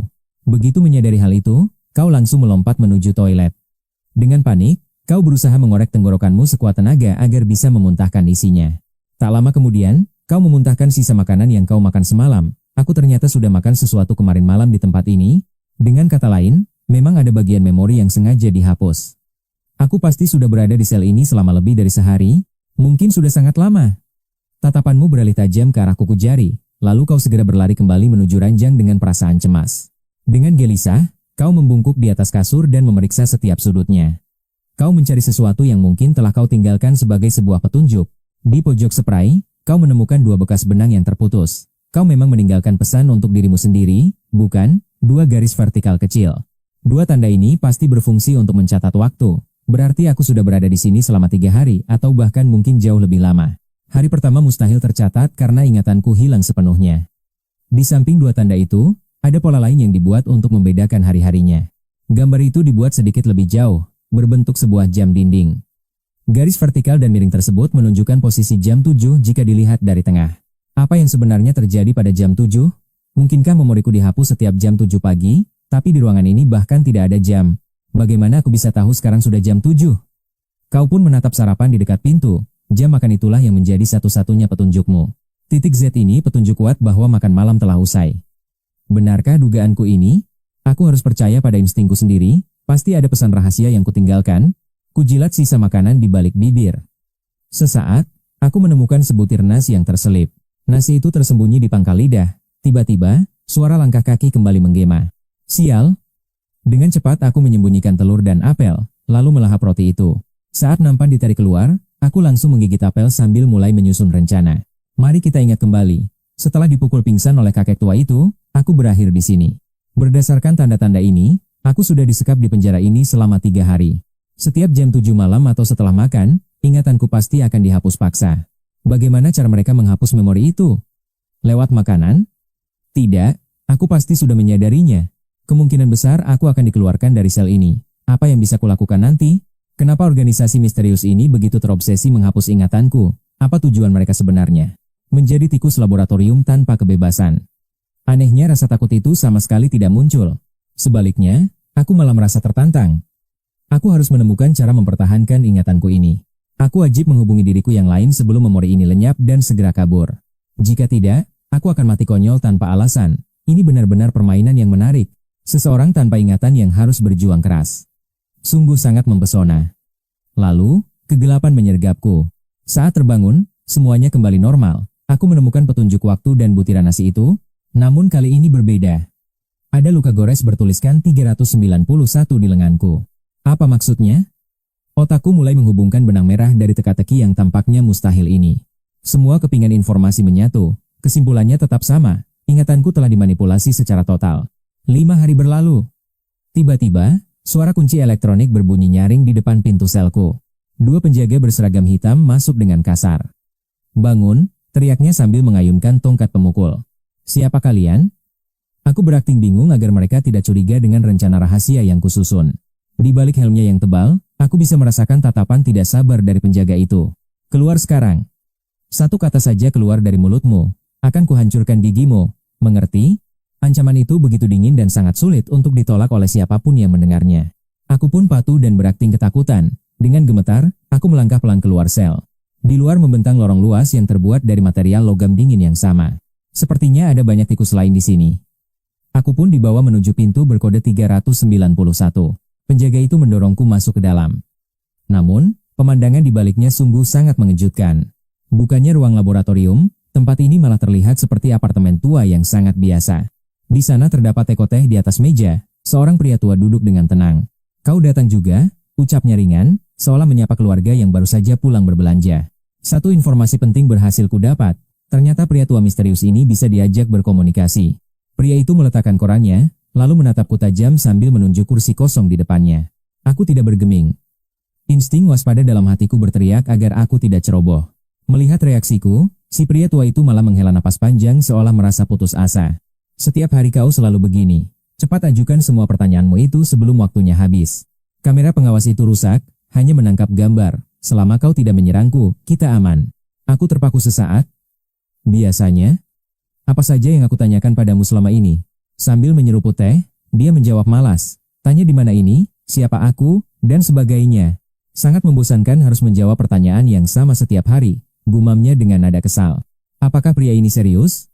Pertanyaan krusial seperti itu malah dianggap sebagai hal yang konyol. Perasaanku menjadi sangat kacau. Seolah aku baru saja melewati rintangan yang mustahil dilewati. Bayangkan melewati 1000 rintangan demi bos terakhir, tapi dia malah mengakhiri hidupnya sendiri, rasanya persis seperti itu. Namun, di balik kata-kata itu, bukan hanya kabar baik yang menantimu, ada satu berita buruk juga. Sisi positifnya, Pak Tua ini sepertinya tidak keberatan membeberkan semua rahasia yang dia ketahui kepadamu. Dia tipe yang belak-belakan, bukan sosok licik yang akan bungkam atau menghindar dari setiap pertanyaan tajammu. Masalahnya, meski semua pertanyaan terjawab gamblang, ingatan itu akan lenyap tanpa sisa pada keesokan harinya. Dengan kata lain, semua informasi berharga ini akan menjadi sia-sia karena kau takkan mengingatnya nanti. Entah berguna atau tidak. Setidaknya untuk saat ini, benang merah takdir ini mulai terlihat sedikit jelas. Sekarang aku paham alurnya. Katakan saja, aku akan mendengarkan setiap detailnya dengan sangat seksama. Si Pak Tua menegakkan punggungnya, bersiap mendongeng. Pertama, aku bahkan tak tahu dimensi mana ini. Yang jelas, semua penghuni di sini adalah eksperimen atau makhluk aneh yang dikumpulkan dari seluruh dunia. Makhluk terkutuk sepertiku, misalnya. Aku sudah disekap di penjara dingin ini sejak 10 tahun yang lalu. Rasa lapar ini tak pernah padam. Makan sebanyak apapun tak ada gunanya, ucapnya sambil menyesali perutnya. Lalu aku sadar, yang kubutuhkan untuk bertahan hidup bukanlah makanan biasa, melainkan kepingan memori manusia. Mendengar itu, ekspresimu tetap tenang, seolah kau sudah menduga kebenaran pahit ini sejak awal pertemuan kalian. Kau tak terkejut sedikit pun saat tahu Pak Tua ini adalah pemangsa ingatan yang sangat mengerikan. Mungkin karena kau sudah tahu jawabannya, tapi terkubur dalam memori yang terlupakan. Ini bukan soal penglihatan. Tapi kenyataan pahit bahwa setiap hari kau diseret keluar hanya untuk menjadi hidangan lezat bagi mereka. Kau pun melontarkan sindiran tajam. Organisasi busuk ini benar-benar mengoleksi monster dari segala jenis ya. Ada bocah psikis yang menggerakkan benda, lalu Pak Tua pemakan memori. Apa konsep kekuatan sebercanda ini? Meski terus menyindir, kau tahu ada satu pertanyaan kunci yang harus segera mendapatkan jawaban yang pasti. Baru saja kau membuka mulut, si Pak Tua langsung menggeleng. Sepertinya kau sudah menanyakannya berkali-kali sebelumnya. Begini, setiap kali aku melahap ingatan, mesin pendeteksi sialan itu akan langsung beraksi memberikan peringatan, jelasnya. Ada reaksi abnormal level D yang tak mungkin lolos dari pengawasan mereka. Kita tak bisa bertindak sembunyi-sembunyi. Begitu aku menyentuh memorimu, mesin itu akan menjerit. Dan secara pribadi, aku harus mengakui sesuatu padamu. Ingatanmu punya cita rasa yang terlalu menggoda. Aku tak bisa menahan diri untuk tidak melahap semuanya. Pak Tua itu tampak sangat putus asa. Kau hanya mengangkat alis, mencoba mencerna kegilaan yang terjadi. Dia langsung paham arti tatapanmu. Toh, siklus tak berujung ini sudah terjadi berulang kali di antara kalian. Menjelaskan hal yang sama setiap kali benar-benar melelahkan, keluhnya dengan wajah yang tampak sangat tidak berdaya. Memori itu memiliki urutan kronologis. Jadi, dia harus melahapnya satu persatu sesuai dengan waktu kejadiannya. Setelah menghabisi memori terbaru, baru dia bisa mencapai masa lalu, tapi ingatan milikmu terasa sangat berbeda. Sekitar 5 hari lalu, ada bagian memorimu yang sangat kacau. Aku tak bisa membacanya meski terus melahapnya. Aku tak tahu apa yang terjadi saat itu. Singkatnya, memori itu seperti batu raksasa yang menyumbat segalanya. Kau terdiam sejenak. Malam itu, tepat setelah Tuan Zhou menginjakan kaki di panti asuhan terkutuk tersebut. Pikiranku memang sempat menjadi sangat kacau, tapi anehnya, sekarang aku bahkan tidak bisa mengingat detailnya. Apa aku kehilangan akal sehat saat itu, pikirmu? Namun dengan cepat, fokusmu dialihkan oleh sesuatu yang lain. Seolah ada kekuatan gaib yang melarangmu untuk menggali lebih dalam tentang kejadian misterius di malam itu. Jadi, orang biasa yang berakhir di sini akan langsung kehilangan jati diri dan berubah menjadi bayi? Itu artinya kau tak bisa kenyang hanya dengan memori bayi karena mereka belum memiliki rekaman kehidupan. Sementara kau adalah sumber makanan jangka panjang bagi dia, patua itu menyeruput tehnya sambil mengangguk. Faktanya, sehari setelah kau tiba, kau sudah mengetahui semua ini, kau hanya bisa mengernyitkan dahi mendengarnya. Ternyata aku hanya terjebak dalam lingkaran setan. Masalah terbesarnya adalah, bagaimana cara keluar dari sel ini? Sambil menjaga ingatanmu, adik kecil. Kau selalu memikirkan hal yang sama setiap hari selama ini. Waktu terus berjalan, dan para penjaga itu akan segera datang. Mereka tidak peduli dengan kekacauan di sini. Tugas mereka hanya memastikan misi selesai. Mereka tak akan ragu bertindak kasar. Dia lalu menunjuk ke arah lenganmu.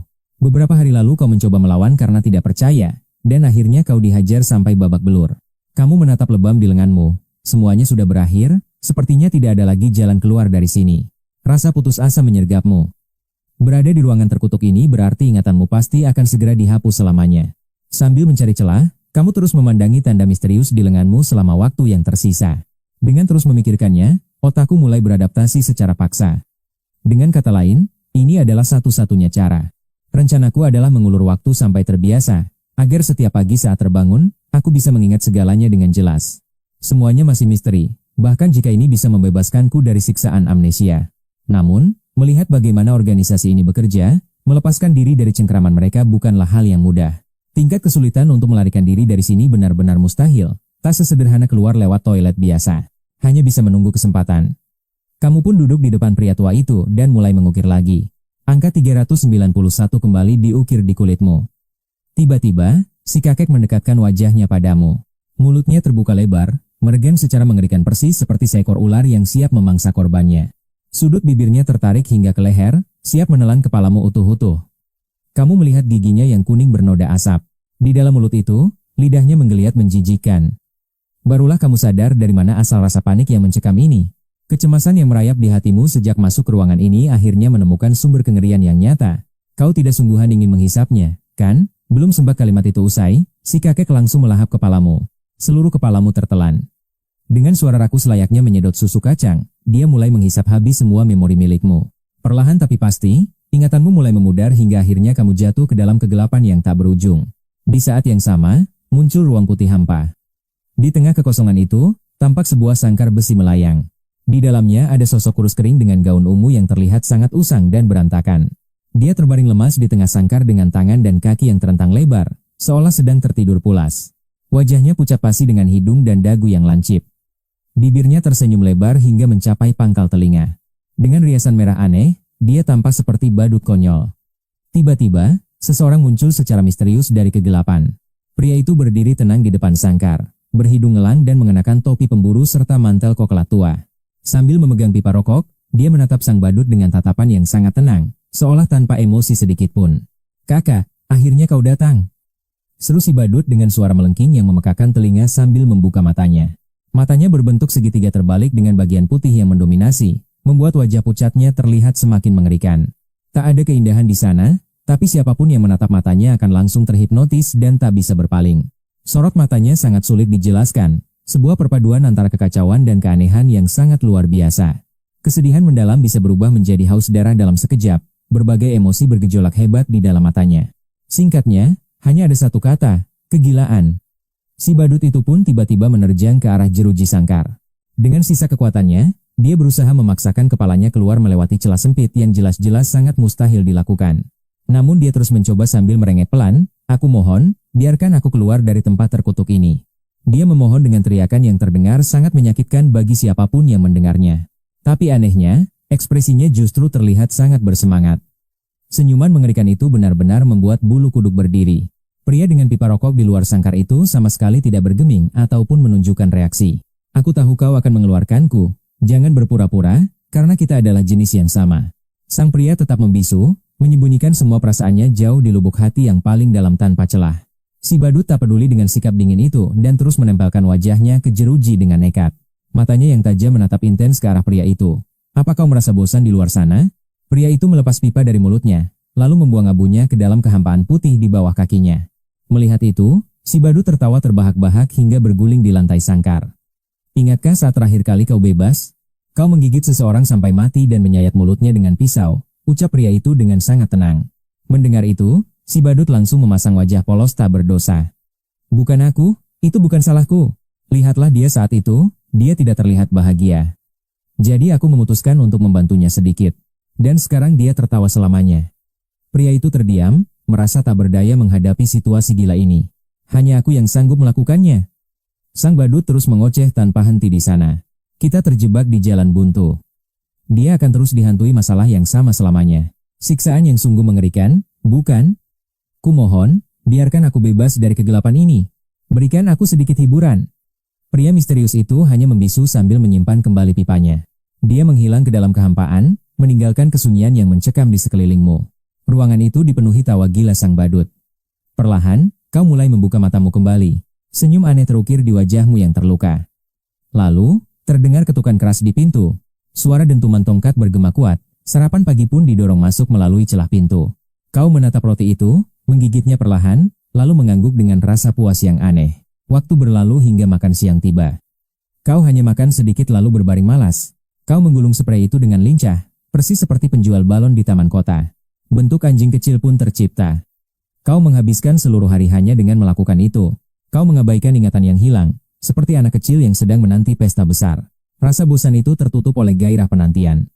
Setengah jam setelah waktu makan malam, langkah kaki dua orang terdengar mendekat. Akhirnya, permainan gila ini akan segera dimulai. Kau merasa sangat bersemangat hingga sudut bibirmu terangkat dengan cara yang sangat ganjil.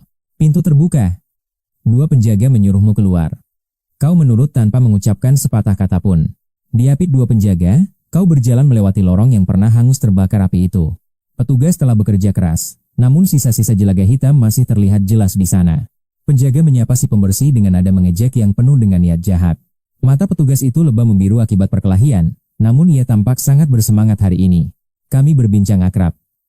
Berat pria itu bahkan tak mencapai 160 jin. Penjaga itu sangat menyukai gosip murahan. Si pembersih mulai menyombongkan dirinya dengan bangga. Dia akhirnya berlutut minta maaf padaku, ucapnya sambil mengepalkan tangan seperti seorang pemenang. Meskipun penjaga biasanya tidak peduli, cerita ini terdengar cukup menarik baginya.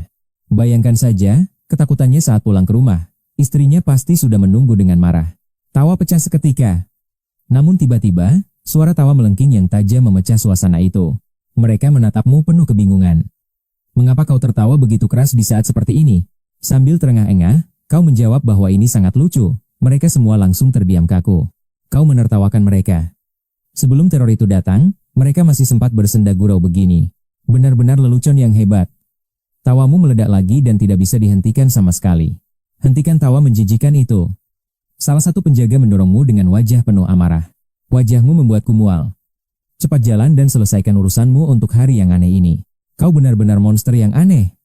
Tak lama kemudian, kalian sampai di depan pintu. Kamar nomor 391, penjaga memasukkan kode akses dengan sangat mahir. Masuklah. Kau didorong ke dalam saat masih berusaha menahan tawa yang hampir meledak. Wajahmu terlihat sangat ganjil karena menahan tawa. Pria tua itu pun segera meletakkan korannya. Dia menatapmu heran. Sepertinya suasana hatimu sedang sangat baik hari ini, anak muda. Tawamu pecah lagi. Kau memukul meja dengan keras sambil terpingkal-pingkal karena sangat kelelahan. Pria tua itu bingung, namun aura kebahagiaanmu membuatnya ikut merasa ingin tertawa juga. Tawa memang menular. Akhirnya, pria tua itu pun ikut tertawa bersamamu dengan keras. Setelah puas tertawa, kau tiba-tiba mengangkat kepala dengan tatapan yang sangat tajam. Kau akan menghapus ingatanku lagi, kan? Tanyamu sambil tersenyum tenang tanpa rasa takut. Cepat lakukan sekarang. Waktuku tidak banyak. Pria tua itu langsung mengerutkan dahi keheranan. Ada yang berbeda darimu hari ini. Apa sebenarnya maksud dari semua perkataanmu itu? Pria tua itu terdiam sejenak, namun dia mengabaikannya seolah tak peduli pada firasat buruk yang muncul. Tak ada yang menyadari perilaku anehmu hari ini. Senyum yang kau tahan dan kegilaan yang kau sembunyikan. Tak ada yang peduli pada sudut sel itu. Di sana, bukan lagi sisa apel biasa yang tergeletak hari ini, melainkan sebuah apel yang hanya menyisakan satu gigitan. Entah disengaja atau tidak, bekas gigitan itu sangat ganjil. Polanya membentuk sabit sempurna, menyerupai seringai iblis yang sedang tertawa terbahak-bahak di kegelapan. Di dalam sel 391, tawa rendahmu bergema. Di hadapanmu, si tua itu mulai meronta. Dia berguling di lantai dengan ekspresi menderita. Rasa sakit yang luar biasa menghantamnya tepat di saat itu. Seperti hari-hari sebelumnya, dia membuka mulut untuk melahap ingatan. Namun, saat tegukan pertama masuk ke tenggorokannya, dia menyadari ada rasa yang sangat asing. Seperti ribuan rempah pedas yang bercampur aduk secara kacau dan menjijikan. Dia memuntahkannya seketika.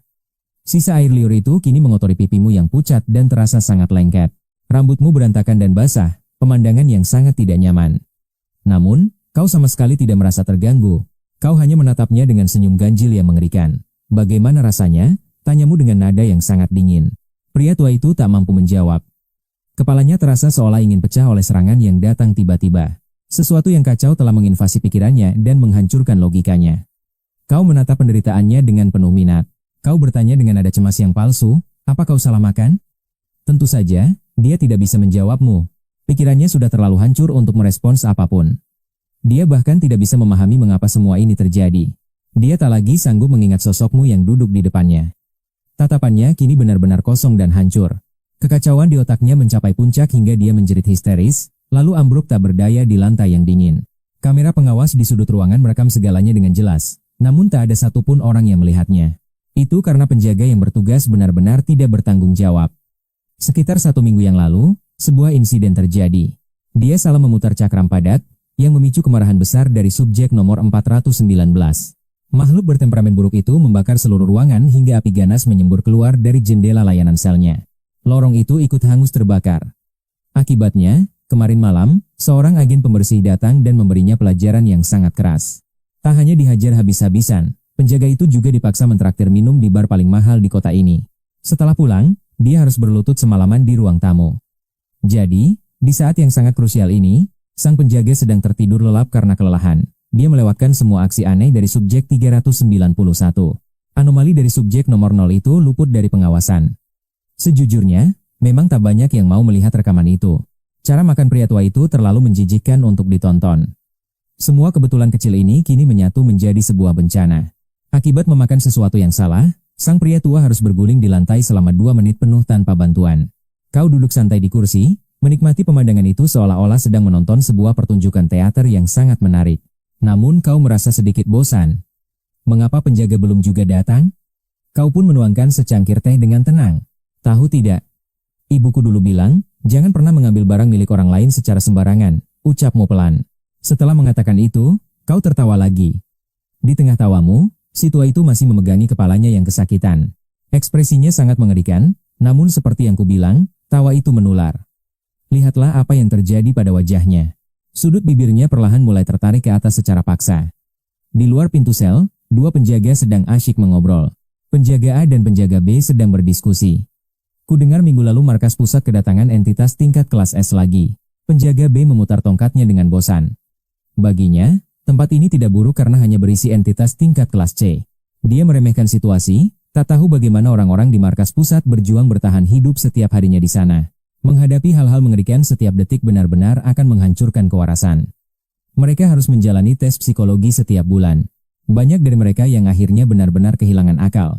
Bahkan para penjaga terbaik pun sulit untuk bertahan hidup. Aku tidak bisa membayangkan kengerian yang dihadapi oleh Departemen Operasi Luar saat mereka menjalankan misi berbahaya. Saat memikirkan departemen itu, wajah kedua penjaga langsung memucat seolah-olah teringat akan mimpi buruk yang paling kelam.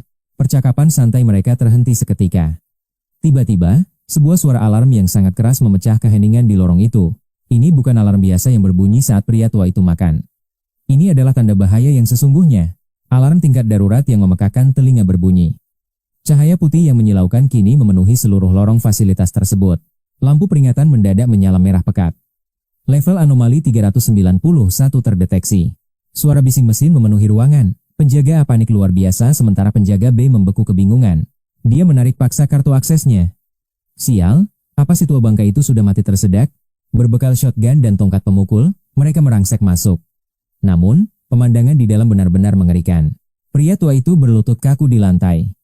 Tubuhnya tegak, namun kedua tangannya terkulai lemas tak berdaya. Di samping muntahannya yang menjijikan, Mulutnya menganga lebar seolah siap melahap apapun secara brutal. Dagunya nyaris menyentuh perut. Dia tertawa histeris dengan mata yang melotot ngeri ke arah langit-langit. Wajahnya membiru karena kehabisan napas. Namun di bawah cahaya merah, tawa gilanya tak kunjung berhenti. Tepat di depannya, kau justru terpingkal-pingkal sambil menunjuknya. Seolah ini adalah tontonan paling lucu sedunia. Gelak tawamu menggelegar dahsyat, menghancurkan kesunyian dan menenggelamkan suara alarm yang memekakkan telinga. Meski penjaga itu profesional terlatih, mereka benar-benar kehilangan akal melihat kegilaan yang terpampang nyata. Menghadapi dua orang tak bersenjata, mereka berusaha tetap tenang meski keringat dingin mulai bercucuran. Laras senjata diarahkan tepat ke sasaran. 391, berdiri sekarang dan tutup mulutmu. Penjaga B mengayunkan tongkat pemukulnya. Cepat berdiri, hentikan senyum menjijikanmu itu sekarang juga. Sektor 391 dalam kendali, target menunjukkan gangguan mental dan menolak bekerja sama. Dia meminta izin pemberian obat bius sambil menodongkan tongkatnya tepat ke arah wajahmu. Tepat saat berbicara melalui komunikator, tubuh penjaga itu mendadak kaku.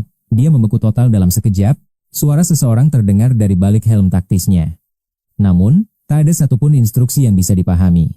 Penjaga itu mengabaikan semua laporan di earphone-nya. Dia perlahan menurunkan tongkat pemukul dengan tatapan kosong. Rekannya yang bersenjata pun ikut lunglai. Dia menoleh ke sekeliling dengan ekspresi bingung yang sangat aneh. Pandangan matanya kosong melompong. Sepertinya, dia baru saja kehilangan seluruh ingatannya dalam sekejap mata. Kedua penjaga itu tumbang serentak. Sementara itu, jauh di lantai bawah tanah yang sangat luas, seorang pria tua berjubah putih menatap monitor dengan cemas. Napasnya memburu melihat data di depan mata. Apa yang terjadi di sektor D? Teriaknya saat sistem mendeteksi anomali berbahaya 5 menit yang lalu. Status bahaya melonjak drastis. Anomali 391 kini telah mencapai tingkat bahaya C. Pria itu adalah Tuan Zhou. Sosok misterius yang pernah berurusan denganmu 1 minggu yang lalu. Sambil menggenggam dokumen rahasia, dia membetulkan letak kacamatanya dengan tangan yang gemetar hebat. Kunci seluruh sektor. Tampilkan visual dari ruang penahanan ke layar utama sekarang juga. Layar raksasa menyala terang benderang, memperlihatkan situasi mencekam di dalam sel isolasi tersebut saat ini. Visual menunjukkan si kakek tua masih berlutut dengan mulut menganga lebar di lantai yang kotor. Namun kini, tumpukan tubuh para penjaga berserakan di sana. Mereka bertumpuk satu sama lain bak sampah. Mayat-mayat bergelimpangan memenuhi seluruh lorong sekitar. Tuan Zhou seketika berteriak histeris melihat kehancuran itu. Berbagai sudut kamera bermunculan di layar, menampilkan pemandangan mengerikan di sekeliling sel isolasi tersebut. Di tengah hamparan penjaga yang tak bernyawa, mata Tuan Zhou terpaku pada satu gambar tertentu. Pupil matanya mengecil karena syok luar biasa. Besarkan gambar itu, cepat, tampilkan di layar utama. Di sudut layar, sebuah siluet tampak melangkah santai. Dia terkadang melompat kecil seolah sedang menari riang. Dia berputar-putar cantik bak balerina di atas tumpukan mayat. Benar-benar sebuah pemandangan yang sangat gila. Tiba-tiba, bayangan itu berhenti. Dia seolah merasakan ada mata yang sedang mengintai setiap gerakannya. Dia perlahan berbalik, menunjukkan wajah yang sangat menjijikkan. Kepalanya miring penuh rasa ingin tahu yang aneh. Sosok itu mendekat ke arah kamera monitor, menatap tajam hingga menciptakan ketegangan yang menyesakkan dada semua orang. Rasanya seolah dia sedang memelototi mereka secara langsung menembus layar. Hawa dingin seketika menusuk tulang. Wajah Tuan Zhou menjadi sangat gelap saat melihatmu di layar. Lagi-lagi, ternyata pelakunya adalah dia. Sejak insiden di panti asuhan itu, Tuan Zhou memang sudah merasakan aura keganjilan yang luar biasa darimu. Meski catatan medis menyebutmu hanya pasien gangguan jiwa biasa, kenyataannya jauh lebih kompleks dari itu. Di dunianya yang penuh dengan misteri tak terpecahkan, kau adalah anomali paling berbahaya yang pernah ada. Di dunia yang penuh keajaiban ini, sosok tersebut terlihat sangat biasa saja bagi siapapun. Tuan Zhou menatap layar dengan senyum mengerikan, meski dokumen menyatakan target ini hanyalah manusia biasa. Mustahil kau orang biasa, bocah licik. Cepat tunjukkan laporan analisis rekaman pengawasan area itu sekarang. Setelah perintah diberikan, seorang staf datang tergesa-gesa dan segera menyerahkan sebuah dokumen rahasia. Tuan Zhou mengibaskan tangannya, memberi isyarat bahwa dia tidak punya waktu untuk membaca saat ini. Langsung katakan. Staf itu mengangguk dan mulai melaporkan kronologi kejadian yang sebenarnya terjadi di sana. Sistem pengawasan mencakup setiap sudut, merekam semua gerak-gerikmu sejak melangkah keluar dari sel tahanan itu. Mendengar laporan staf tersebut, kerutan di dahi Tuan Zhou tampak semakin dalam dan penuh kecemasan. Jadi sekarang, tak ada satupun yang bisa mendekati subjek 391, tanya Tuan Zhou. Staf itu tampak sangat gelisah dan hanya bisa menggelengkan kepala dengan rasa putus asa yang mendalam. Tingkat deteksi anomali dari subjek 391 kini telah melonjak ke tingkat C. Jangankan mendekat, siapapun yang masuk radius 10 meter darinya akan langsung jatuh pingsan seketika. Bahkan, staf itu menambahkan bahwa area zona berbahaya tersebut terus meluas secara perlahan setiap detiknya. Tuan Zhou meledak dalam amarah. Organisasi besar ini biasanya tak pernah gagal menangani insiden tak terduga. Mereka selalu memiliki cara paling ampuh untuk mengendalikan setiap subjek aneh yang mereka kurung di sini. Prosedur darurat seperti hipnotis massal hingga isolasi total, selalu siap sedia untuk menangani segala situasi. Bahkan hukuman mati pun disiapkan jika subjek yang sangat berbahaya mulai lepas kendali dan mengancam. Organisasi ini tak segan menghancurkan seluruh area demi memusnahkan ancaman, tapi untuk kakek tua ini, subjek 391 hanyalah orang tua yang tak memiliki protokol pengamanan darurat sama sekali. Dia dianggap terlalu lemah. Bahkan jika dia berhasil kabur, seorang ibu rumah tangga pun bisa mengalahkannya. Cukup dengan satu sapu, dia bisa dilumpuhkan. Namun, masalah sebenarnya baru saja dimulai dari sekarang. Inilah yang disebut mutasi tingkat anomali. Fenomena tak terduga inilah yang membuat Tuan Zhou benar-benar buntu. Apa sebenarnya arti mutasi tingkat anomali itu? Secara harfiah, itu adalah perubahan drastis pada sifat subjek, artinya, tingkat bahaya subjek tersebut berubah total secara tiba-tiba tanpa bisa diprediksi oleh siapapun juga. Perubahan itu bisa melonjak dari tingkat D ke tingkat S hanya dalam waktu sekejap mata saja. Lalu, mungkin kalian akan bertanya, mengapa level kekuatan aneh seperti ini bisa berubah secara mendadak? Dan kenapa tidak ada pencegahan? Alasannya simpel, peluang terjadinya mutasi tingkat ini sangatlah mustahil terjadi. Kemungkinannya sangat kecil, bahkan lebih mustahil daripada menemukan keajaiban besar saat kalian bangun di pagi hari. Sama mustahilnya dengan tiba-tiba memiliki pacar saat bangun tidur. Peluangnya benar-benar mendekati angka 0%. Karena itulah, organisasi tak menyiapkan langkah khusus untuk setiap perubahan subjek yang tak masuk akal ini. Bahkan jika kalian mengerahkan seluruh sumber daya manusia dan teknologi tercanggih sekalipun, semuanya tetap mustahil. Tak peduli seberapa keras mereka mencoba menjadi sempurna, arah mutasi aneh ini selalu menjadi misteri besar. Penjelasan ini diberikan untuk membuktikan satu hal yang sangat menakutkan bagi mereka semua saat ini juga. Bahwa di seluruh zona penahanan tingkat D ini, tak ada yang bisa menghentikan si kakek tua itu. Saat itu juga, seorang staf akhirnya membawakan berkas rahasia subjek 391 yang dicari. Nomor proyek, 391. Prosedur penahanan khusus untuk subjek ini telah diaktifkan sekarang. Target harus dikurung di dalam zona riset biologi nomor 15 dalam sebuah ruang isolasi khusus.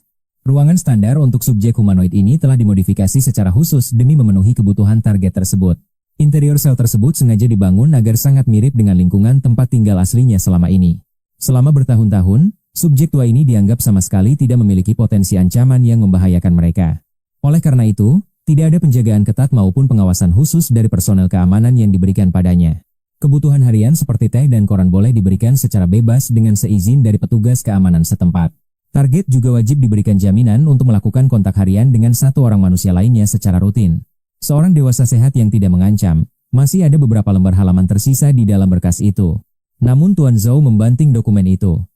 Dia bergumam sendirian dengan raut wajah yang penuh dengan kegelisahan. Penjaga yang tewas itu tampak mengerikan, persis seperti mangsa yang baru saja disantap habis.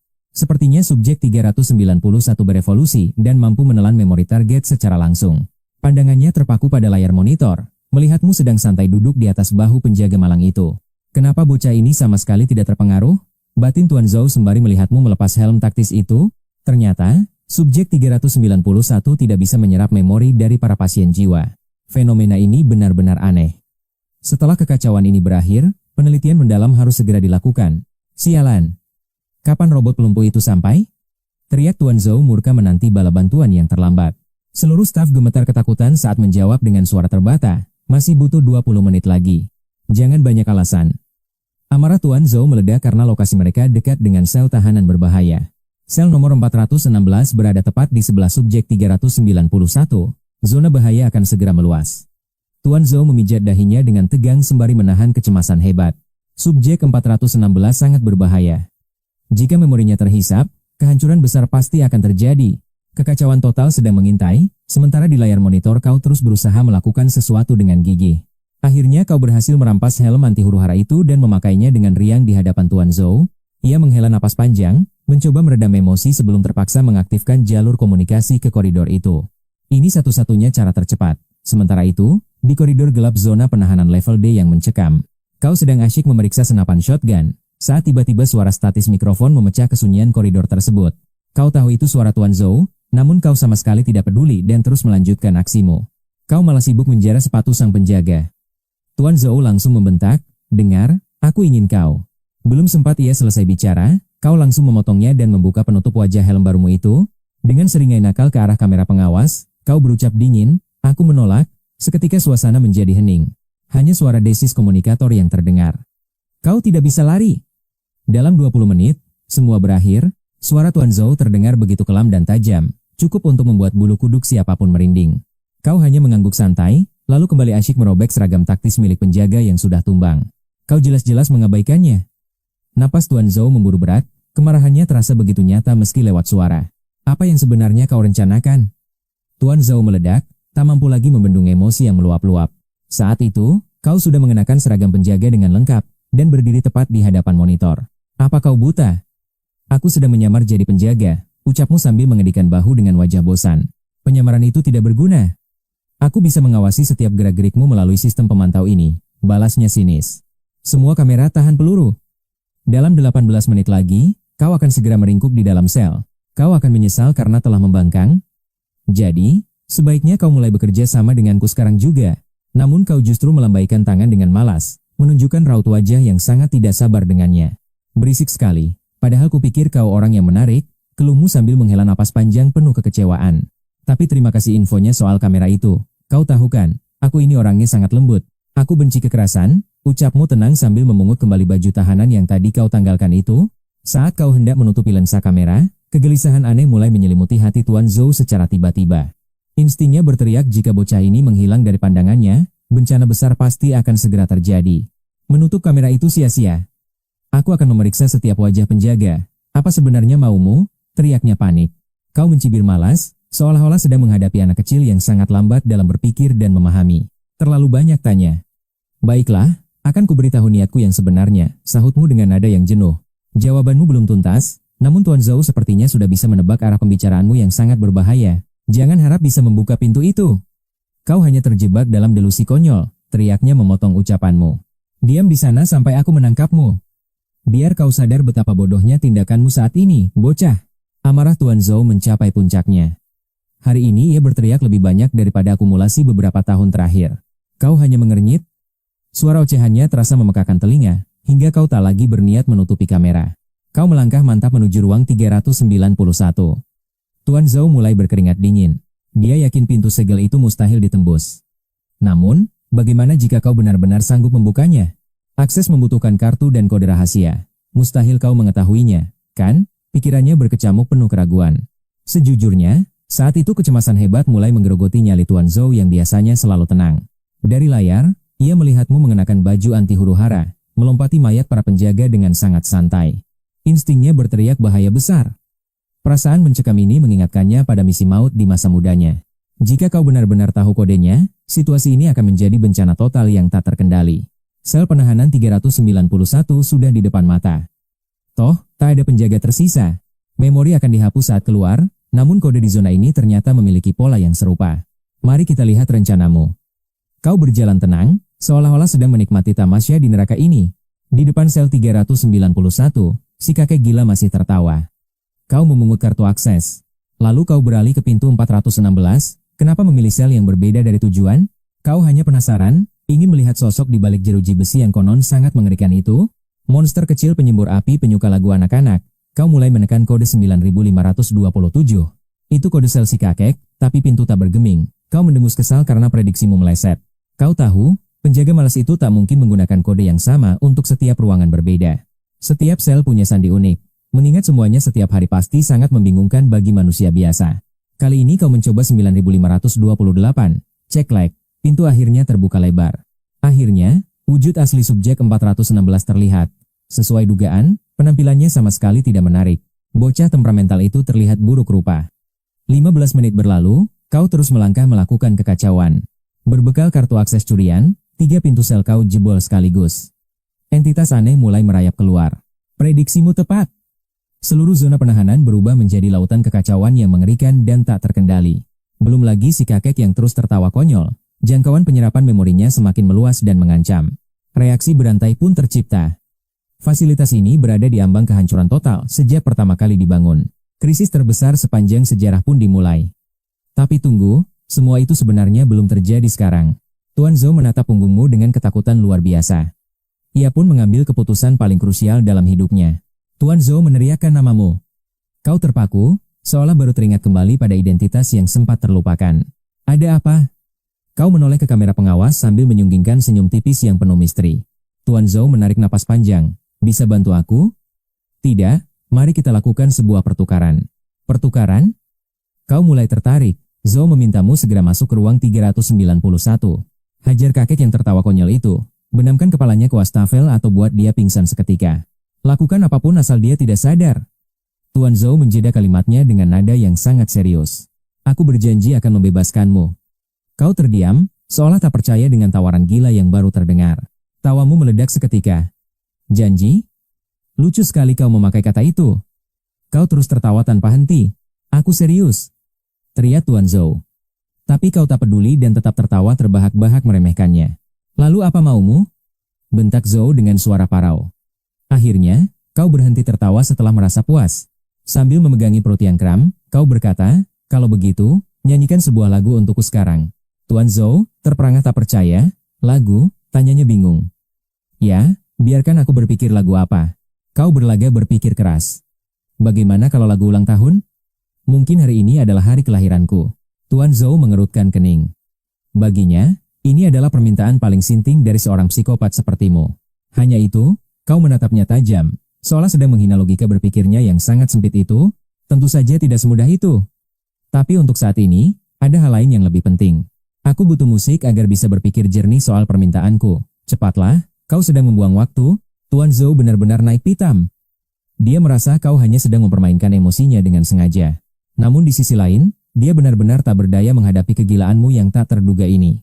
Tuan Zhou meraung murka, tapi kau justru mendesah kecewa seolah kesepakatan ini telah gagal total. Sambil berucap, kau melirik pergelangan tanganmu. Meskipun sebenarnya tidak ada jam di sana, entah apa yang kau kejar. Tapi tadi kau bilang waktu tersisa hanya 18 menit. Sekarang mungkin tersisa 13 atau 12 menit lagi. Kau pun mulai menggerakkan tanganmu. Saat kau mengunci kaca helm, di seberang sana, tubuh Tuan Zhou sudah gemetar hebat menahan amarah. Terpaksa dia menarik napas dalam dan mulai bernyanyi 10 detik, kemudian dengan sisa tenaganya. Tak ada yang tahu bagaimana ekspresi para staf di balik layar saat menyaksikan momen memuakan ini. Singkatnya, Tuan Zhou menelan amarahnya dan selesai bernyanyi. Suara yang sangat menyiksa telinga siapapun. Kau mengernyit sambil menggumam. Meski Tuan Zhou tak berteriak, semua tahu dia sudah diambang ledakan.